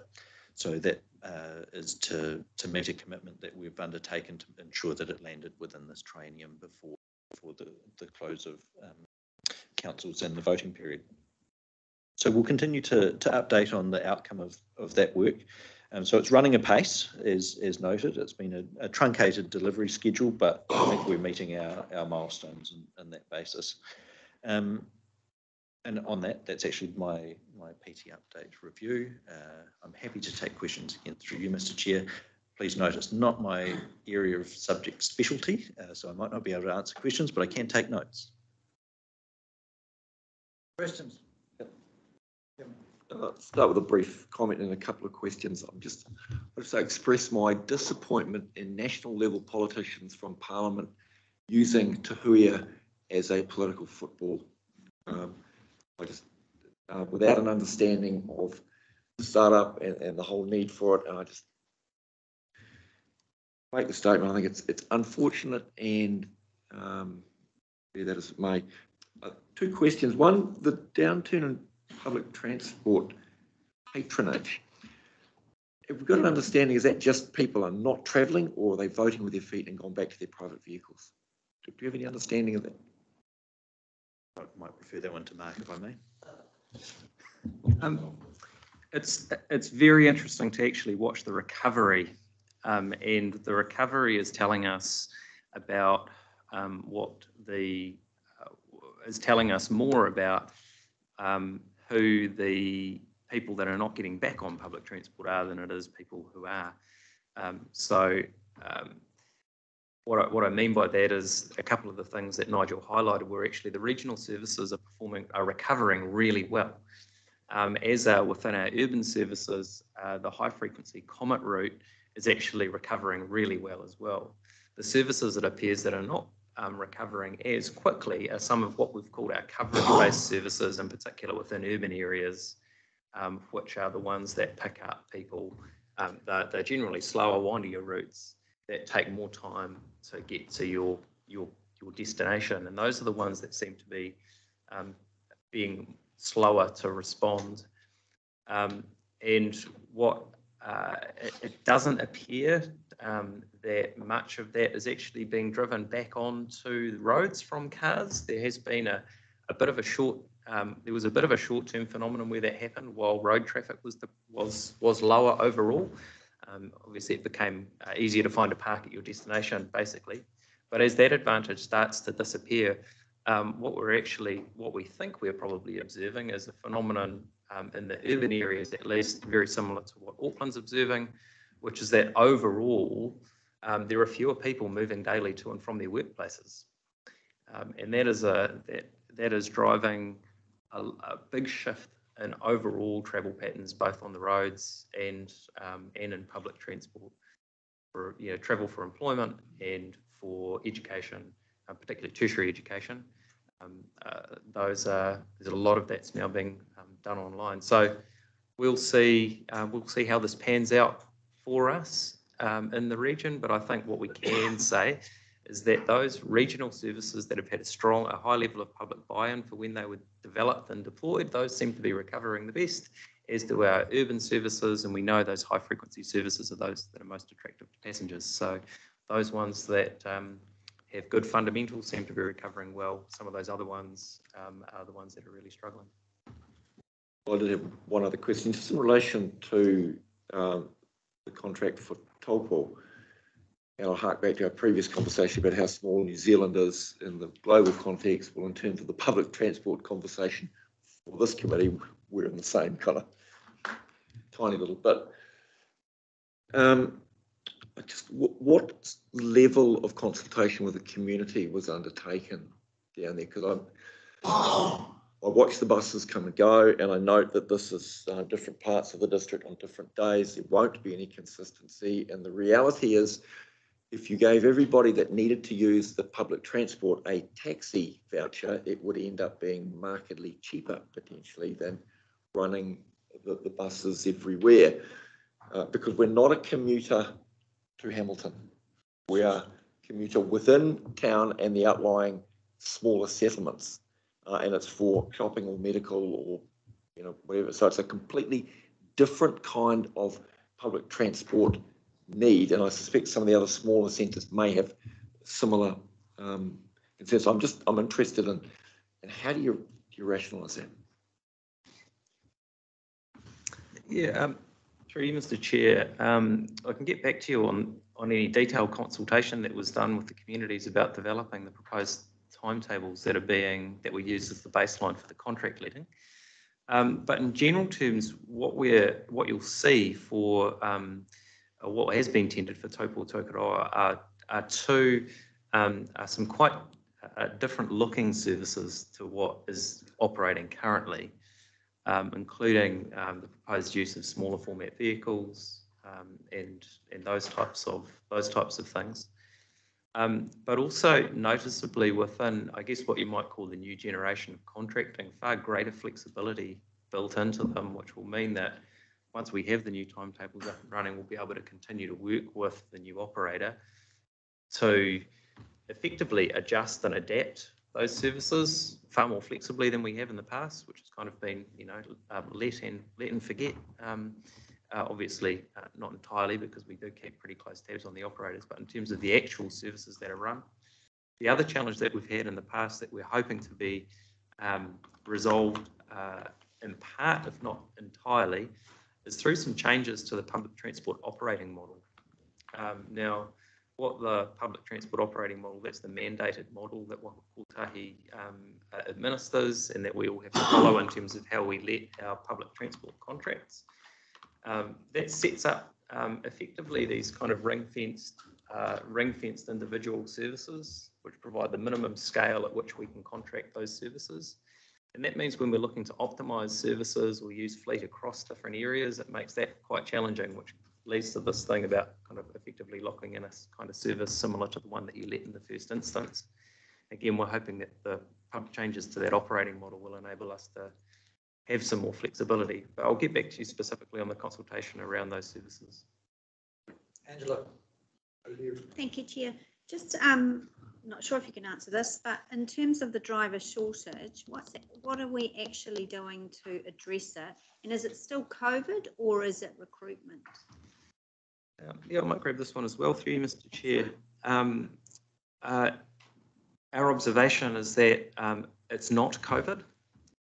There are a small number of drivers that have been impacted by COVID, but it's more structural than that in terms of that employment market. I think there's been some pretty well-pointed commentary in the media recently, which is this would be one of those sectors that's traditionally relied on lower-waged employees, and international immigration in order to make sure that there's sufficient throughput of drivers, with international migration having been having been constrained. We've seen, and overall, I think we're at, oh, did I see 2.7% unemployment or so?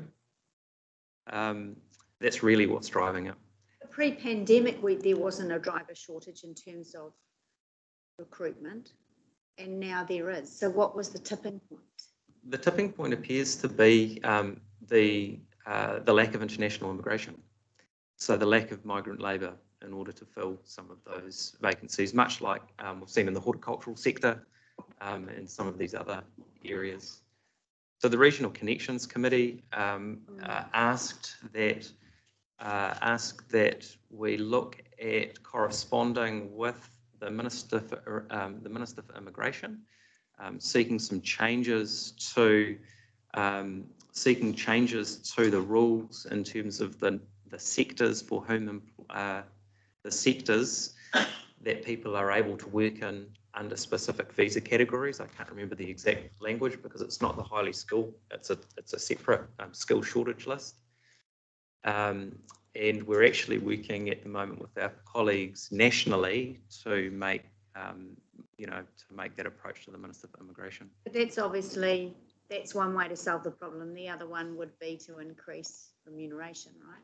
Yeah, through you, Mr. Chair, this is definitely a both and. So nationally, there's a national framework for driver pay and conditions underway, which has representatives from the regional sector, from Waka Kotahi, from public transport operators, i.e. bus companies and unions, who are at the moment negotiating the details of that.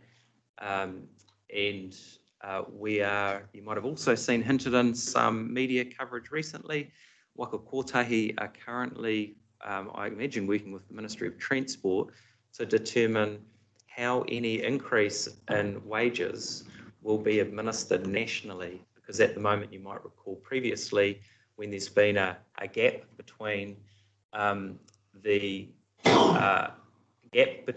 wages paid and the wages needed to secure and maintain a driver workforce. At times, the contracting party, the regional councils, have had to step in. One instance, the city councils come to the party as well to help make sure we've been able to lift our base contract payments to increase wages. This is a national issue, as Nigel alluded to, and a national solution has been looked at for that, including how, if required, an additional injection of funding would be administered nationally. Otherwise, all happy? It was pleasing to see the Miramata Piako got an increase of 8% in patronage. That means that the bus that carries 2 people every day, one day of the week, it carried 3. Well done.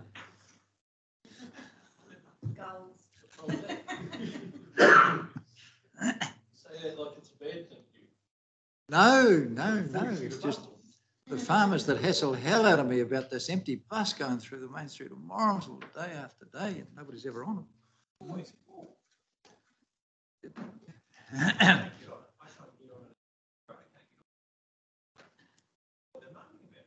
Well, you want me to send you a text every time it stops outside my office with 2 people on?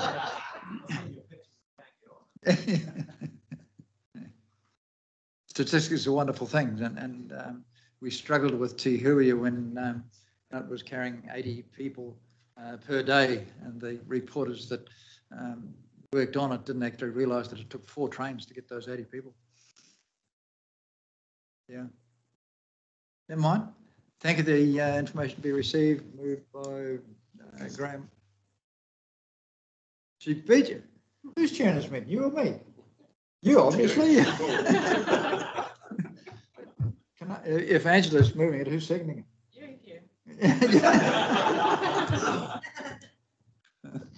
All in favour? Motion is carried. Thank you very much. We now move on to Mark Tamura, Public Transport Business Improvement. Thank you, Mr. Chair. I thought it would be timely to update the committee on 2 matters. One is the Public Transport Business Improvement Review, and 2, the Regional Council's consultation on a change to our long-term plan through our annual plan 2022-23 in respect of the the rating and services provided for public transport in our eastern districts, Kotahi, Matamata Piako and Thames-Coromandel district. They both relate to they both have the same origin, which is a desire to improve the way in which our public transport services are managed, in effect. To grapple with this issue, a business improvement review was commissioned by the Regional Council last year. What that review did was it reinforced and provided some suggested solutions to several of the problems we've observed with how public transport is managed in the Waikato region, and some of these things are reflected nationally. In the Waikato region, however, we have a uniquely complicated arrangement for our funding of public transport services, which each territorial authority individually rates for the service, except for the Hamilton City Council, which the Regional Council rates directly, passes those funds through to Waikato Regional Council, on the basis of which we're then able to contract services as the only entity in the region that can. In addition to that, as this was worked through, I guess these other questions about matters such as the funding of infrastructure to support the public transport services that public transport services rely on, both the services and the infrastructure. One can't happen without the other. And the fact that they're managed by separate entities is, of course, a challenge, a coordination challenge.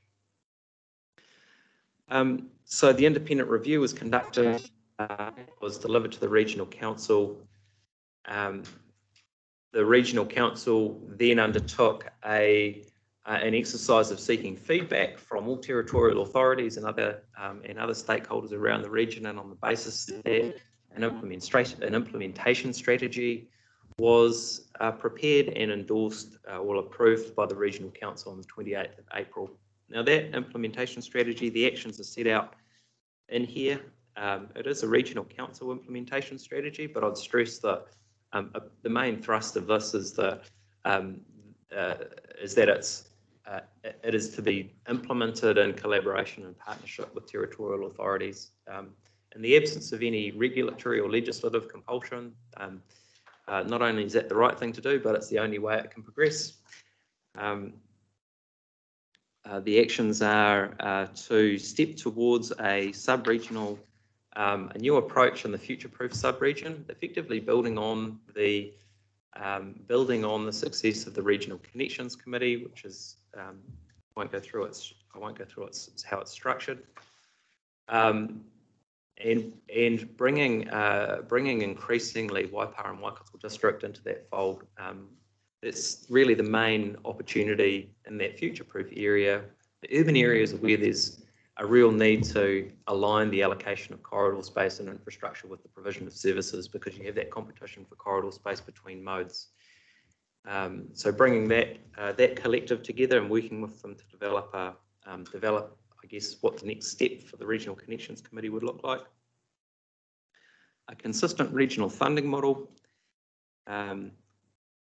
to be co-designed with territorial authorities that are willing to engage in that process. Quite a lot of feedback from territorial authorities through that business improvement review process, along the lines of, we agree that in principle it makes sense for one entity to collect the rates for public transport services, but we want to be involved in the process of designing how that is to make sure that it's fair for our current ratepayers.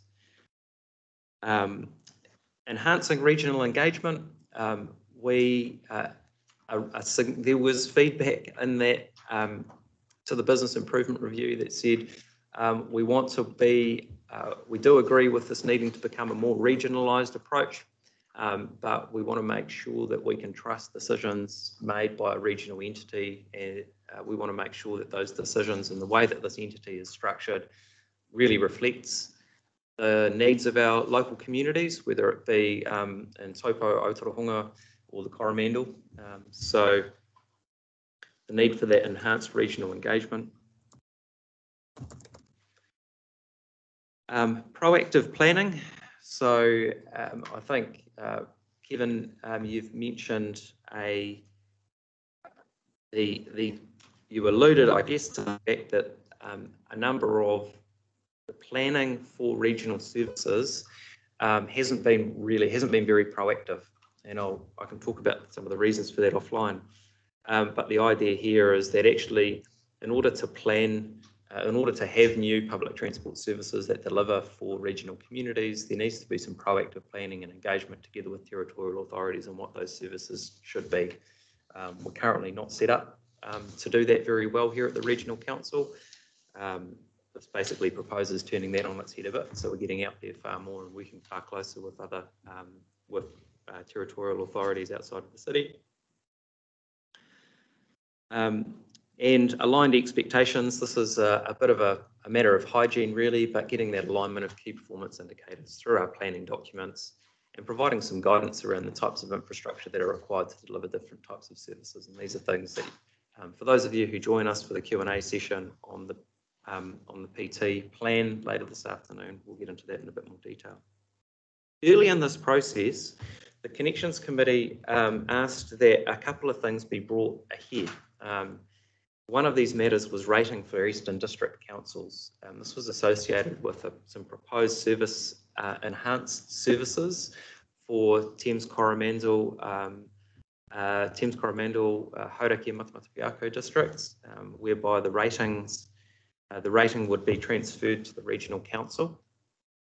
Now that does run ahead of the rest of the Public Transport Business Improvement Review, but its intention is along the same lines, especially in respect of that change in the rating authority for public transport services in those districts. The council has Regional Council has consulted on those changes in the business, has consulted on those changes for those eastern districts. These changes don't affect the rest of the region, and those submissions, sorry, I just had a date here. The annual plan, the Regional Council's deliberation on annual plans will be on the 23rd, hearings on annual plan will be on the 23rd and 24th of May. So at this stage, the feedback was, the feedback's very well aligned actually with that of the Business Improvement Review, which is broad support from the community for simplifying the funding mechanism, and also broad support for enhanced services. An open question as to whether or not additional services should be funded if Waka Kotahi funding is not available to meet that. But that should be something that will be part of a public agenda anytime soon as part of that deliberations, that hearings and deliberations process, and I'll make sure members are aware of that when it goes on the public agenda. But happy to take any questions here. Questions? Angela. Thanks, Chair. Thanks, Mark. Yeah, I'm really interested in this item and being there from the start. Just an HCC obviously put in our submission. I'm just trying to understand, Mark, what are the next steps in terms, so it's going to Regional Council, it's going to your full council for ratification, and then what's the next steps look like for all TLAs? Like what's envisaged to be our involvement going forward? Because this is such a great opportunity for us to make, significant step change in how we deliver PT as a region. Yeah, through you, Mr. Chair. The way I see it is that I'm in the middle of, I guess, detailed implementation planning at the moment. Yeah. But the way I see it is that there's probably two parallel conversations that will start and then need to be brought together. One is specifically with our current future-proof partners, in particular the City Council, Waikato District and Waipa, and Matamata Piako, to the extent, much like with the rest of the future-proof discussions, to the extent that they wish to be or see it as of value to them, which is really, as part of that area, what is the next step for collaboration and alignment of public transport services and infrastructure investment? We will have a Metropolitan Spatial Plan Transport Program coming alongside that piece of work, and that will be talking about a management case. That management case will be recommending some kind of joined up entity to deliver that. So these two processes in respect of the future-proof sub-region, they will effectively merge. They don't have to be the same thing, but my suggestion will be the direction of travel is that those two conversations will effectively merge. But we do also have some opportunities just through the regular cycle of reviewing committees under a new triennium and things to think about what the next steps could be for Hamilton, Waipa, Waikato districts. So that's one thing. We really have the ability to create our own, create a new destiny there.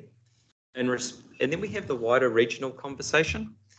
And with that, what I'm anticipating is that depending on availability and timing and possibly in line with the public transport plan, we'll be looking for some appointments with your councils and yourselves and with your executive teams, because there's two pieces of work we want to look at. One, we really want to respond to the sentiment that came back, that we want to make sure that any decisions made, inverted commas, in Hamilton reflect the needs of the wider region in respect to public transport. That feedback was pretty clear, and we want to make sure that however we decide to run or however the public transport decision making is run is really cognizant of that. But we know that that's a conversation that those territorial authorities really have to be closely engaged in. And also with the wider region, and also of course the urban councils, we need to have a really thorough conversation about what the future funding model looks like. If the regional council is going to take on over time rating responsibilities, and that's something that people are generally comfortable with, which it sounds like they are, but want to have confidence that the distribution of those costs is fair among the community, then we need to go through a process of co-designing what that fair system looks like with territorial authorities who would be relinquishing that rating responsibility. And so those are effectively the three big conversations that we'll be expecting to start this side of the new triennium, but with local body elections and results in October, we're very aware that there'll be a bit of disruption to that timeline. At the moment, though, my council is effectively signed up with a view to seeing how much of this we can achieve in time for the 2024 long-term plan. Okay, that sounds great, Mark. Thank you. So you'll just flick us an email when this item goes to your council meeting. Yes, through you, Mr. Chair, just to clarify, there's two separate items. So one, our council has approved an implementation strategy for the public transport business improvement review. Then there's the changes to the regional council's long-term plan through this annual plan cycle, and that should be agenda report should be available soon, and I'll make sure that's available. I will circulate that as soon as it's available. Oh, there we go. It's going to be this afternoon. I've got a comment on the rating component. I would say I can appreciate that getting people off the roads now in cars and do public transport for environmental gains. There's some merit in that, but if we're providing public transport for social needs, and if I take in my own district, there are, it's very aging, the oldest one in the country. A lot of people are low socioeconomic groups, and people who choose to live in remote places. And the thought of funding something socially through rates, which is a tax, I just think we need to be pretty careful about, because if that is where it is, I don't know that it should come from rates. If it's for social needs, it should come from something that's more transparent than that, and that should come from central government. So that's only a comment, but we'll have that discussion when we get nearer to talking with our district. And through you, Mr. Chair, if I can just add, it's important to keep in mind when I say public transport services, there are a range of them. Increasingly, we're seeing total mobility and community transport services as part of the broad suite of transport options that we're trying to facilitate. And through some of that, we're stitching up some very innovative relationships with the likes of the DHB. And I could see that being extended to other agencies outside of our traditional funding streams. So to pick up on exactly that point, Councillor Fox. Because the early discussions in our part, there are some people that have got small businesses, private businesses in this space at the moment. If someone else comes in and it's funded through tax, then we've actually taken commercial enterprise away to fund something again through an ideology. So I know the discussion's got a long way further to go, and regrettably I can't be here this afternoon. But I'm mindful of those two issues. Any other questions, Mark? Bill Brody, you move. Ashdown, seconds. All in favour? So. Question is carried. We move on to TCDC. Yeah, through you, Mr. Chair, if I could just, while Amon looks to line his, turn his microphone on and present and things, this is a members' report at request of Thames-Coromandel District Council on the TCDC Shoreline Management Planning project.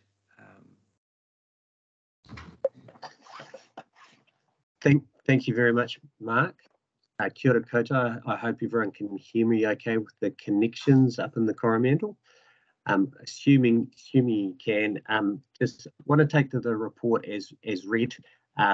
Here to answer any questions, but just highlighting that one of the purposes of this report is to make sure there's an awareness and understanding of the challenges that the Coromandel faces in terms of transport and the work that has been done to really understand those challenges, the technical work around hazards and engagement with the community. So we've come a good way in doing that work, but there's obviously a lot more to be done. And I'll probably leave it there. And if there are questions, happy to take them. Thank you very much. Eamon, are you not going to summarise your report and tell us the high points that we should all understand rather than rely on the ability of the members to read it and say, yeah, I read something about that?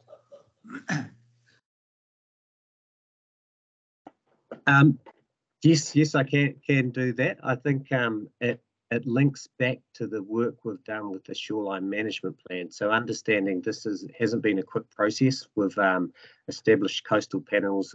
We've spent coming up to 3 years working through the MFE guidance on how to understand the values of the community, how to look at the risks, how to undertake engagement.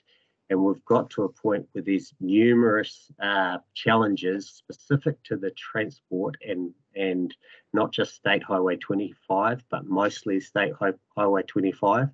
And so now understanding that there's a risk and a future risk and the ability to evolve the transport system and be more resilient, we're at a point where we as TCDC aren't able to pick this up. It's not a TCDC infrastructure decision often. It's often a regional perspective or a Waka Kotahi perspective that's required. We're very willing and have a desire to ensure this work keeps progressing, but it would need to be in partnership with other people, other organisations, not just transport either. I mean, we do want to highlight the transport challenges, but there are other challenges through the SMP, but important to make sure there's an awareness of that challenge.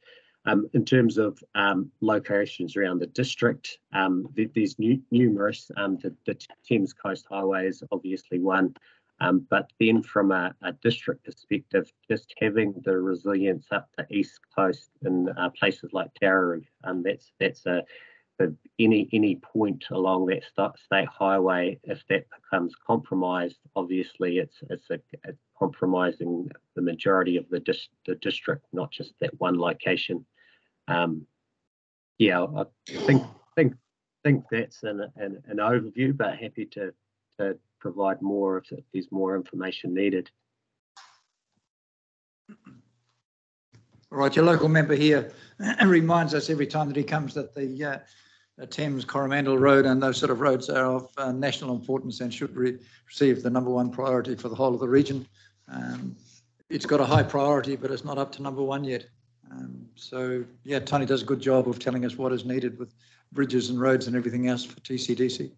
He just made the comment that people that go up there and use those roads do choice, so therefore we shouldn't respond too quickly to their request to upgrade.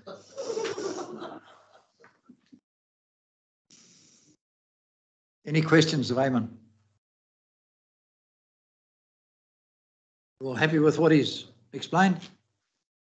Eamon, thank you very much for your report. As I say, the local member, Tony Fox, gives us updates all the time on what's happening up there, and we're easily over the facts of what you're doing up there. Congratulations and thank you for your report.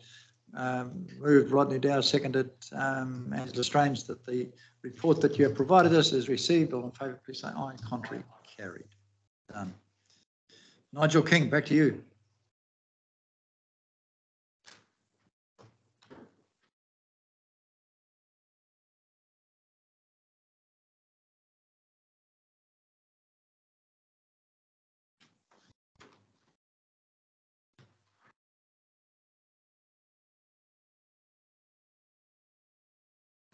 Right. We are at the afternoon yet? No, not quite.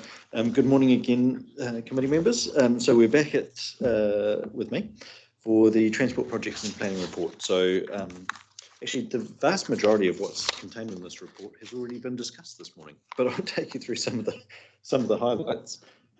So we've spoken about the New Zealand Emissions Reduction Plan, so coming out today. So at the time of writing this report, we didn't know its release date, but part of my team is actually on standby to open that up and review it.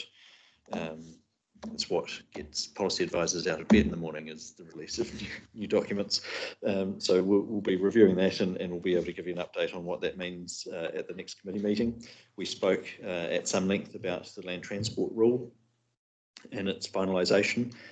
So it does become operative this Thursday, and what we'll need to do is obviously understand what that means for our region.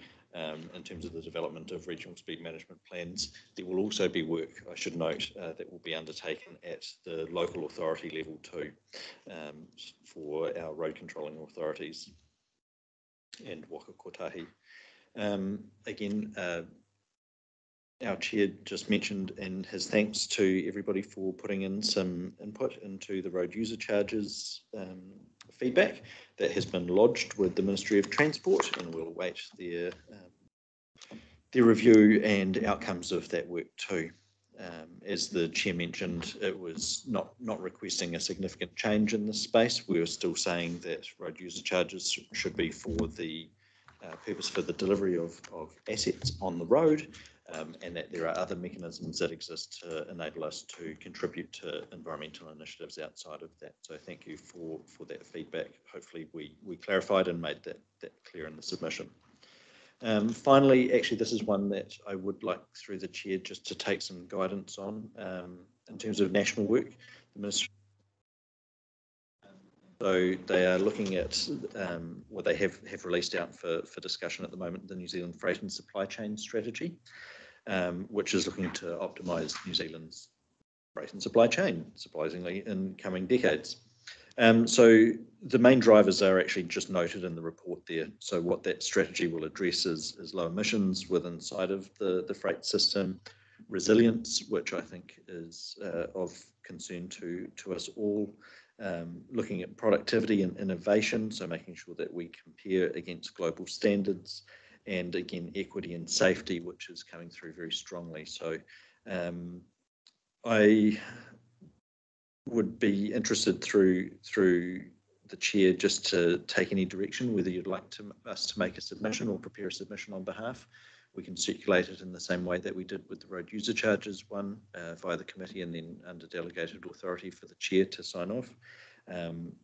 noting that submissions close on the 3rd of June. So we'd have about 2 weeks. My team has already looked at the document and are effectively on standby to make a review, but happy to take any direction. But I appreciate that members might not have had an opportunity to actually review the discussion document at this stage. Yes, please send it out to all members and ask for comments. Fantastic, thank you. Yep. Sometimes staff get too technical in their submissions. Noted, sir. And thank you for the members that came back to me on that last one. Deathly silence doesn't help. The majority of what has been discussed on here are interregional activities. There's the work of the Future Proof Implementation Committee, Future Proof, and the Transport Program Business Case, which is being considered at the FPIC on the 16th of June. Tahuia, which we mentioned earlier and discussed about its ongoing success.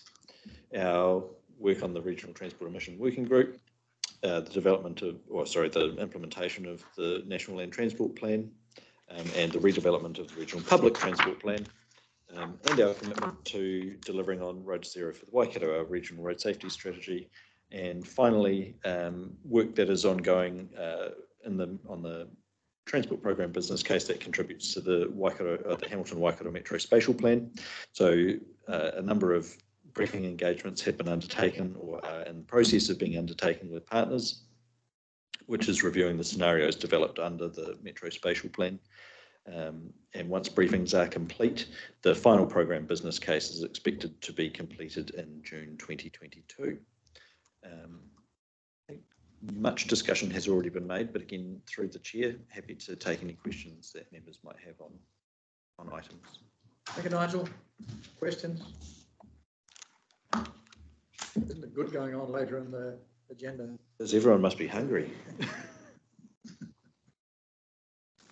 No questions, you all understand it, what he's doing? Thank you very much, moved Ash Tanner, seconded. Rodney, that the information be received on the paper, say aye, carried. We come on to the big one, which are the members' local concerns that I think pages are growing rather than reducing in numbers. Does anybody want to discuss anything that's on there that's not happening, that should be happening, or in? Yeah, you. Yes, I did allude to it earlier on, and that's a visit. Doesn't cost any money to come visit us on your way down. And I didn't mention the bridges earlier because you're getting a fair hiding on them, but the entranceway to Tauru from the northern end, where the bridge that crosses the Oraka stream and goes up the hill past Junction Street, is being considered relatively dangerous. There is no pathway across that bridge, no cycleway across that bridge, and with the amount of heavy traffic now travelling that route, specifically either heading north or heading to Port Tauranga, it would pay to have a look at that. That would be one thing we would want to discuss with you, as well as the old issue of the pedestrian crossings, most of which have been sorted out now, I must say, and thanks for finally getting it upgraded. But there's also the other issues of between Tokoroa or South Waikato and Taupo that we'd like to get a little bit more information from. Certainly our general members who don't get to these meetings. So if you could accommodate that, I know we do have a new CE starting next month, and you may wish to come down and meet her as well. So she could be quite interesting. So you want David to come down to one of your formal council meetings and explain what's going on? Yes. Can you initiate that by email so that David's got something? Mr. Chair, I can be talking with Miriam, who's the interim CEO, about trying to line up a date. And Miriam suggested that actually why don't you come when the new CEO comes in and take advantage of that transition period. So it is on the agenda. On the agenda, well. And I just mentioned the Pataro issue because you're likely to get a little bit of a hiding from a couple of the Pataro councillors, but I'd rather them facing you than keeping on my back.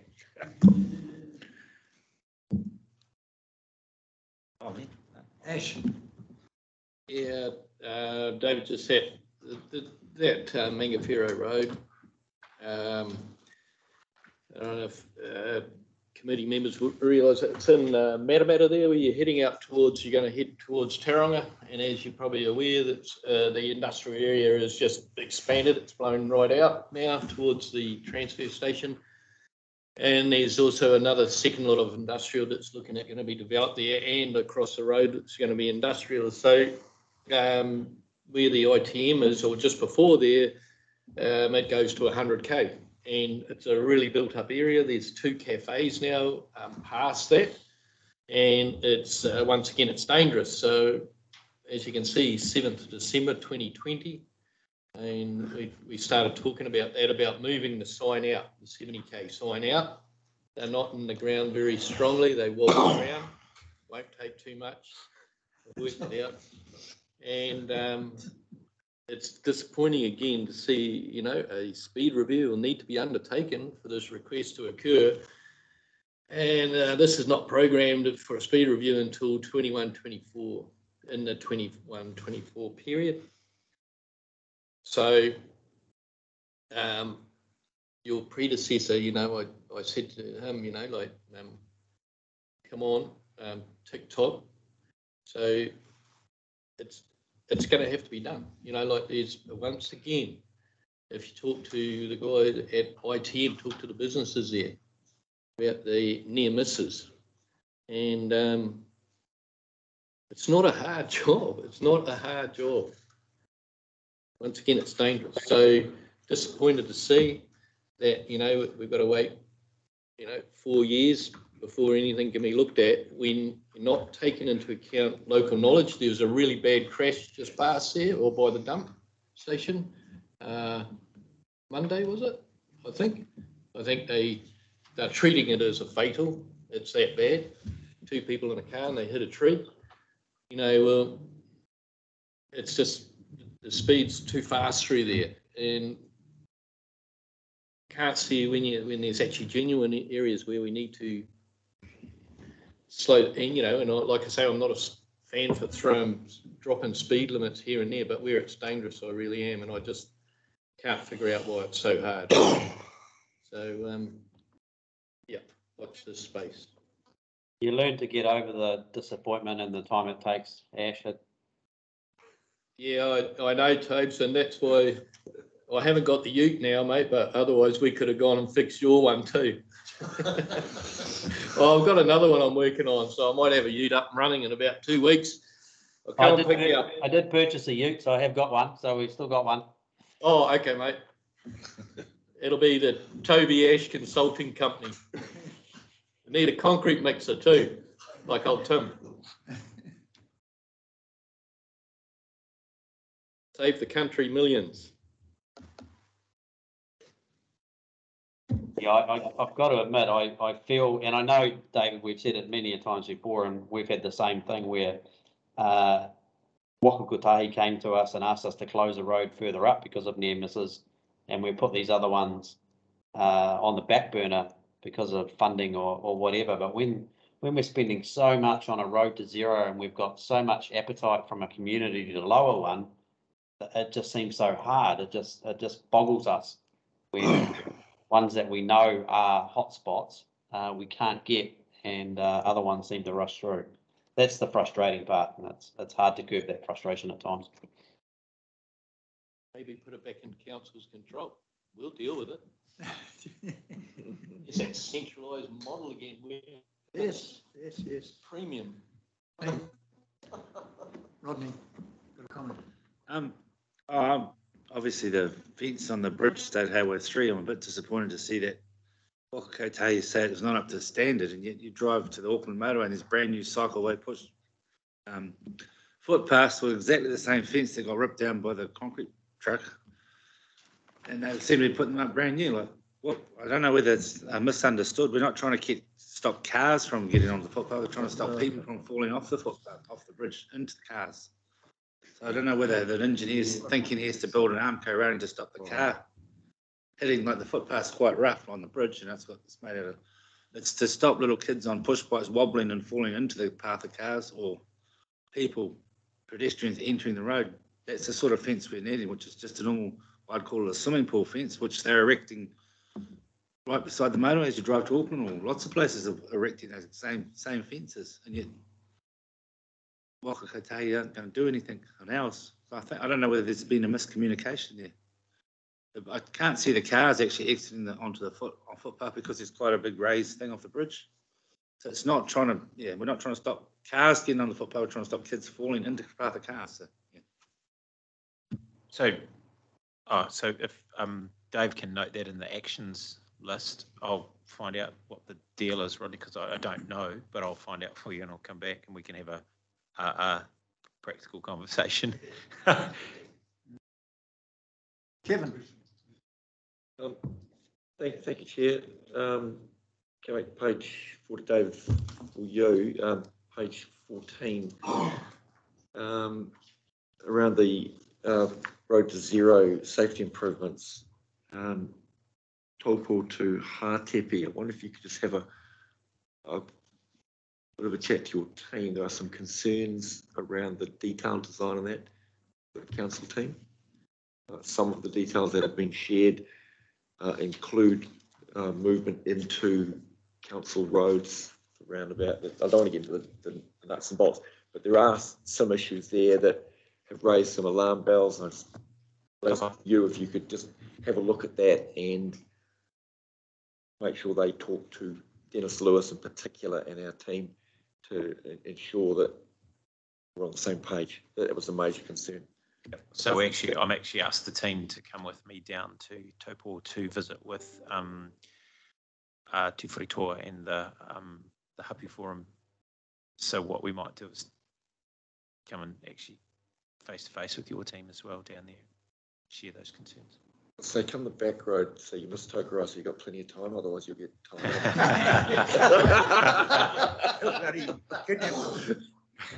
Just one other quick thing, just the Wairot barrier or the detailed design, Stato 1, Piarere Taupo, the Artimary Bridge to Thorpe Road. Can't find Thorpe Road. Is that north or south, or is it a bush road? Or? Thorpe Road is south of Artimuri. How far does that go? Do you know where the quad bike place is? Yes. Yeah, it's just before there. Right to there. Yeah. In which case, I don't have a question. Thank you. That's a thumbs up. Go for it. Yeah. Yeah. Literally at the end of Thorpe Road, there's a little marae, and yeah. Yeah, because that whole windy bit through Marae over the hill is a real need. So thank you for that. That's all. Thank you. Yeah. Any other questions or comments you wish to lodge? The old bridge is water blasted now. Weeks ago, lots of mold and all water blasted. You did a fantastic job there. Yeah, right. Oh, have you? I'll never get the health and safety to let me hang over. Just do it.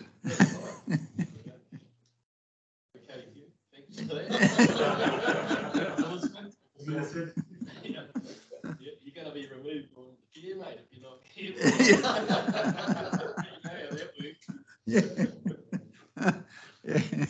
Yes.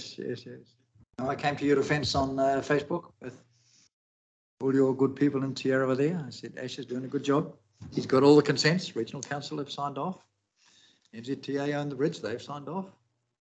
All go. We're getting there. No. But it was good PR. Ash came out there and he had 2 trailers with mobile steam cleaners on, water blasters. Closed off half the bridge, SMS and everything there. And the mayor himself, together with some of his volunteers, were water blasting the whole bridge and cleaning it up, ready for painting. So, yeah.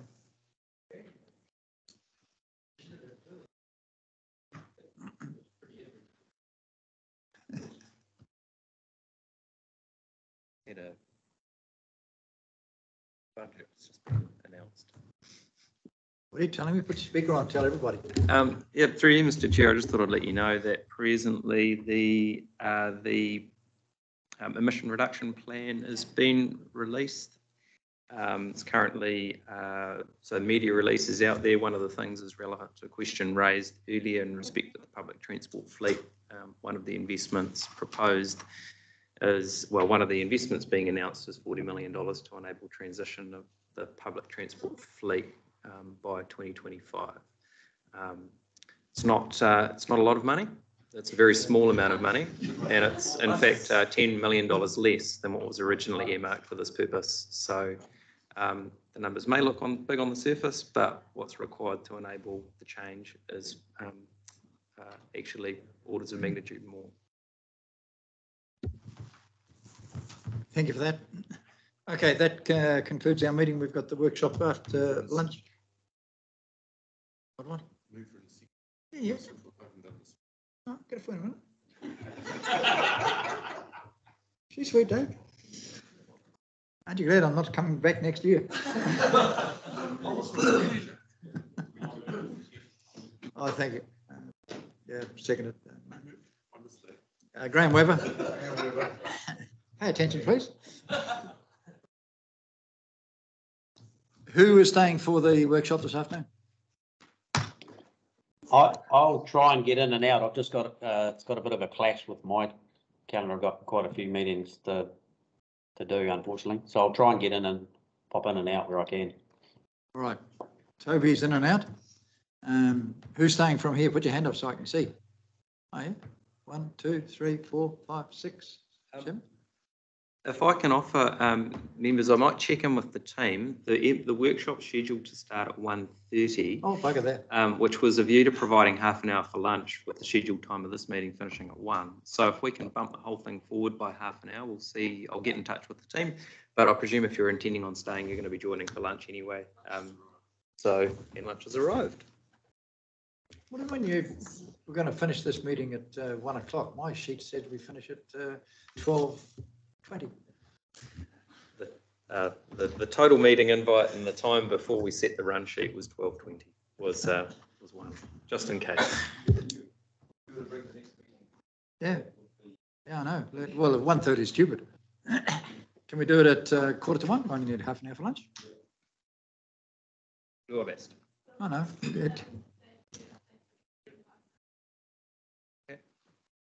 LJ, do you just want to make sure?